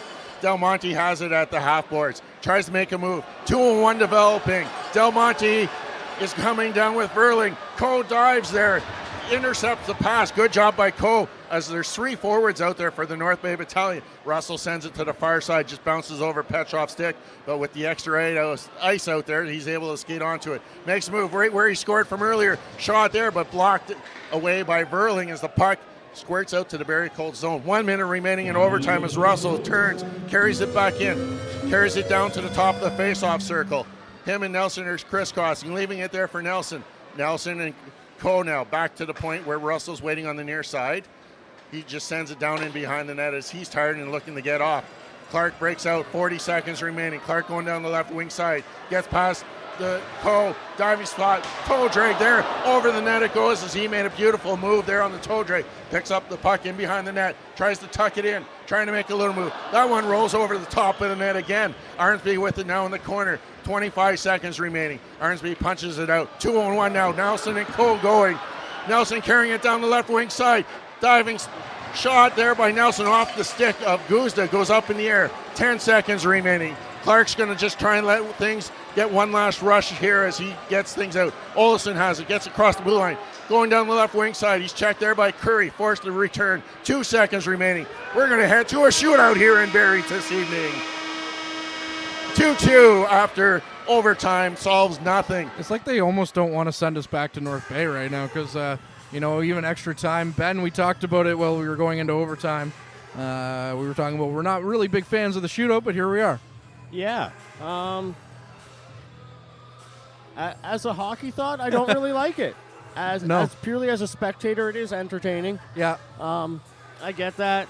I don't think it decides who the better hockey team is, though. No, I don't think so either. It's just where's the more skill? With that said, we have some really skilled forwards with a really skilled goalie, so, statistically, it hasn't worked out well for us, but I think we have a team that could potentially be very dangerous in that situation. Absolutely, and now it really becomes a skills competition. My thing is, maybe give it a 10-minute 3-on-3 period, and then if it isn't decided by then, because I think we can all agree that it's better to have a game decided than end in a tie. But if it's not decided after the 10-minute 3-on-3, then we go to a shootout. Yeah, I think 5 minutes is a little short. I like staying 5-on-5. Give us a 20-minute overtime period. That's fair. I think the 3-on-3 is exciting. But I do like the fact that in the playoffs, it is a 5-on-5 overtime. But the thing that drives me insane is in the double IHF, it's just it's tough to see international hockey games, especially gold medal games, end in the shootout, and we've seen that in recent years, and that drives me up the wall. Yeah, and I mean that's the thing. In regular season, sure that 1 point at the end of the day can make a difference, but you're getting 1 point either way. Yeah. It's not a huge deal, but yeah, like Derek mentioned in the broadcast earlier, to have a game decided isn't huge. And Barb, I appreciate it that you grew up in Brampton and the Battalion were your first fave. I understand cheering for your hometown team. I mean, I was a Sudbury Wolves fan for 1 year when I lived in Sudbury, so I was an Ice Dogs fan too. That's fair. But at the end of the day, you got to cheer for the Battalion. I've since repented from my sins, and I'm a Battalion fan now. And you know what? It's worked out because the Ice Dogs are not playing well this year. They are not at all. So they come out for a quick little flood of the ice. It doesn't really look like they did too much. It's a dry flood. Sorry. It's a dry flood just to scrape off that little top layer, making those key areas a little easier to control the puck in. Yeah, just it's dry like my sense of humor. So each team has been to a shootout once already. The Barrie Colts recently picking up a win 3 games ago, as Matt Guzda was the goalie of record in that one. And unfortunately, the one time North Bay went to a shootout, they ended up on the losing side. Joe Verbetic picking up the loss, unfortunately, in that game. I was just going to ask you, thoughts on the Battalion strategy going with 3 forwards there, winning the draw, getting the D off, and putting that third forward out there? Yeah, very interesting as the Colts get ready to shoot first. They're sending out Cardwell against Verbetic, but very interesting for sure, Derek. They're going all out offense, and you can't say I fault them with Russell, Coe, and Petrov having a lot of good chemistry together. We're getting ready for shootout. Ethan Cardwell, 4 goals on the season, preparing to go against Joe Verbetic as we're just waiting for the Zamboni doors to close to get the skills competition of this game underway here, as it's a 3-round shootout to determine the winner. Most out of those 3 goals, 3 attempts will be declared the winner as Cardwell picks up the puck, goes down the right wing side. He's coming in with a little bit of speed, goes forehand, can't beat the left pad of Joe Verbetic. So that was a great save by Joe, very timely. As someone who's played very low level, but goalie, to have one guy coming down on you on his own, that's a daunting task. When you have someone of these skill levels coming down on you, it's the same thing. We got Petrov here coming down the other way. Petrov picks up the puck, goes down the left wing side this time, trying to get some speed through the middle of the ice. Makes a move, tries to go between the legs, kicked aside by Guzda there. No opening between the 5-hole there for Petrov. Just as a side comment that I've always had this thought, when a opposing team's players coming down the shootout, the fans often boo. I think that's more distracting for the goalie than it is for the shooter, actually. Oscar Olofsson, second shooter for the Barrie Colts, going down the same side, left-handed shot, comes across, sends it over the glove, but not beating the post as it rings off the left-hand post here. You know, they say that the post is part of the goalie's equipment, and tonight Joe's used that one a few times. Potaloo, the second shooter for the North Bay Battalion. Either team yet to solve these goaltenders. Left-handed shot, picks up the puck. He goes down the left wing side, cuts across the middle at the slot, tries to beat him, but the glove is mightier than the shot as Guzda knocks that one down. So these goalies have been outstanding here tonight. And this shootout has just been the case of that they've had the guys' numbers. Verbetic got beat, but he had enough in the net that the guy had to shoot for an opening that wasn't there and hit the post. Brant Clark, third shooter now, coming down, right-handed shot this time, coming down the opposite wing. Got a little more speed, tries to go backhand. He falls down and loses the handle of the puck. No shot really recorded there. The way he was going, I looked like he was expecting to have Joe beat by then and just kind of threw him off, and he tripped up over himself, and I give Joe credit for that save still. Still, yeah, he did outweigh him, but Mitchell Russell now with the opportunity here for the North Bay Battalion. Picks up the puck. He's going to go down the left wing side also. A right-handed shot. Cuts across the top. Looks to shoot. Nowhere they'll go as Guzda again with the glove hand. That's twice in a row they try to go glove hand here. And still scoreless through 3 shooters as Jacob Fresca comes out for the Barrie Colts, 4th shooter of this evening's game. I'm not sure if they're discussing ahead of time, but his glove's been on fire. They should maybe look somewhere else, I think. Frasca picks it up across the blue line. Another right-hand shot. Puck bouncing for him. But beats Joe Verbetic low under the glove, but above the pad, putting them up by 1. So the pressure now on Brandon Coe here as he steps over the boards. You know, I was expecting to see Coe out earlier in the shootout, so we'll see what he can do now and if he can keep the game going. Brandon Coe coming down, got a little more speed, right-handed shot, coming down the right wing, cuts across, looking to shoot, he loses the handle, and there's the game as Guzda comes out, not even a shot recorded. Final score, Barrie Colts 3, North Bay Battalion 2 in a shootout. Well, enjoy it, Barrie, because it's, you're only going to pick up 1 point here on the weekend because the Battalion got your number here tomorrow night in Memorial Gardens. James with you on that as well. I'm not a big fan of shootouts. But final score here, 3-2 in favor of the Barrie Colts. Shots on goal, 34-27 for the Battalion. And a skills competition gives the Colts the victory. Congratulations. And we'll be back in action tomorrow with the Frontline Game Day broadcast from North Bay Memorial Gardens as the Battalion will take on the same Barrie Colts from Memorial Gardens, looking to avenge today and make it 3 out of 4 points against the Colts this weekend. I'm Courtney Kenny. He's Derek Lindeman, and the other guy with us as well is Ben Long. We'll be back with all the action tomorrow. Matt Sukram, Bob Coles as well, and we look forward to seeing you on the Frontline Game Day broadcast.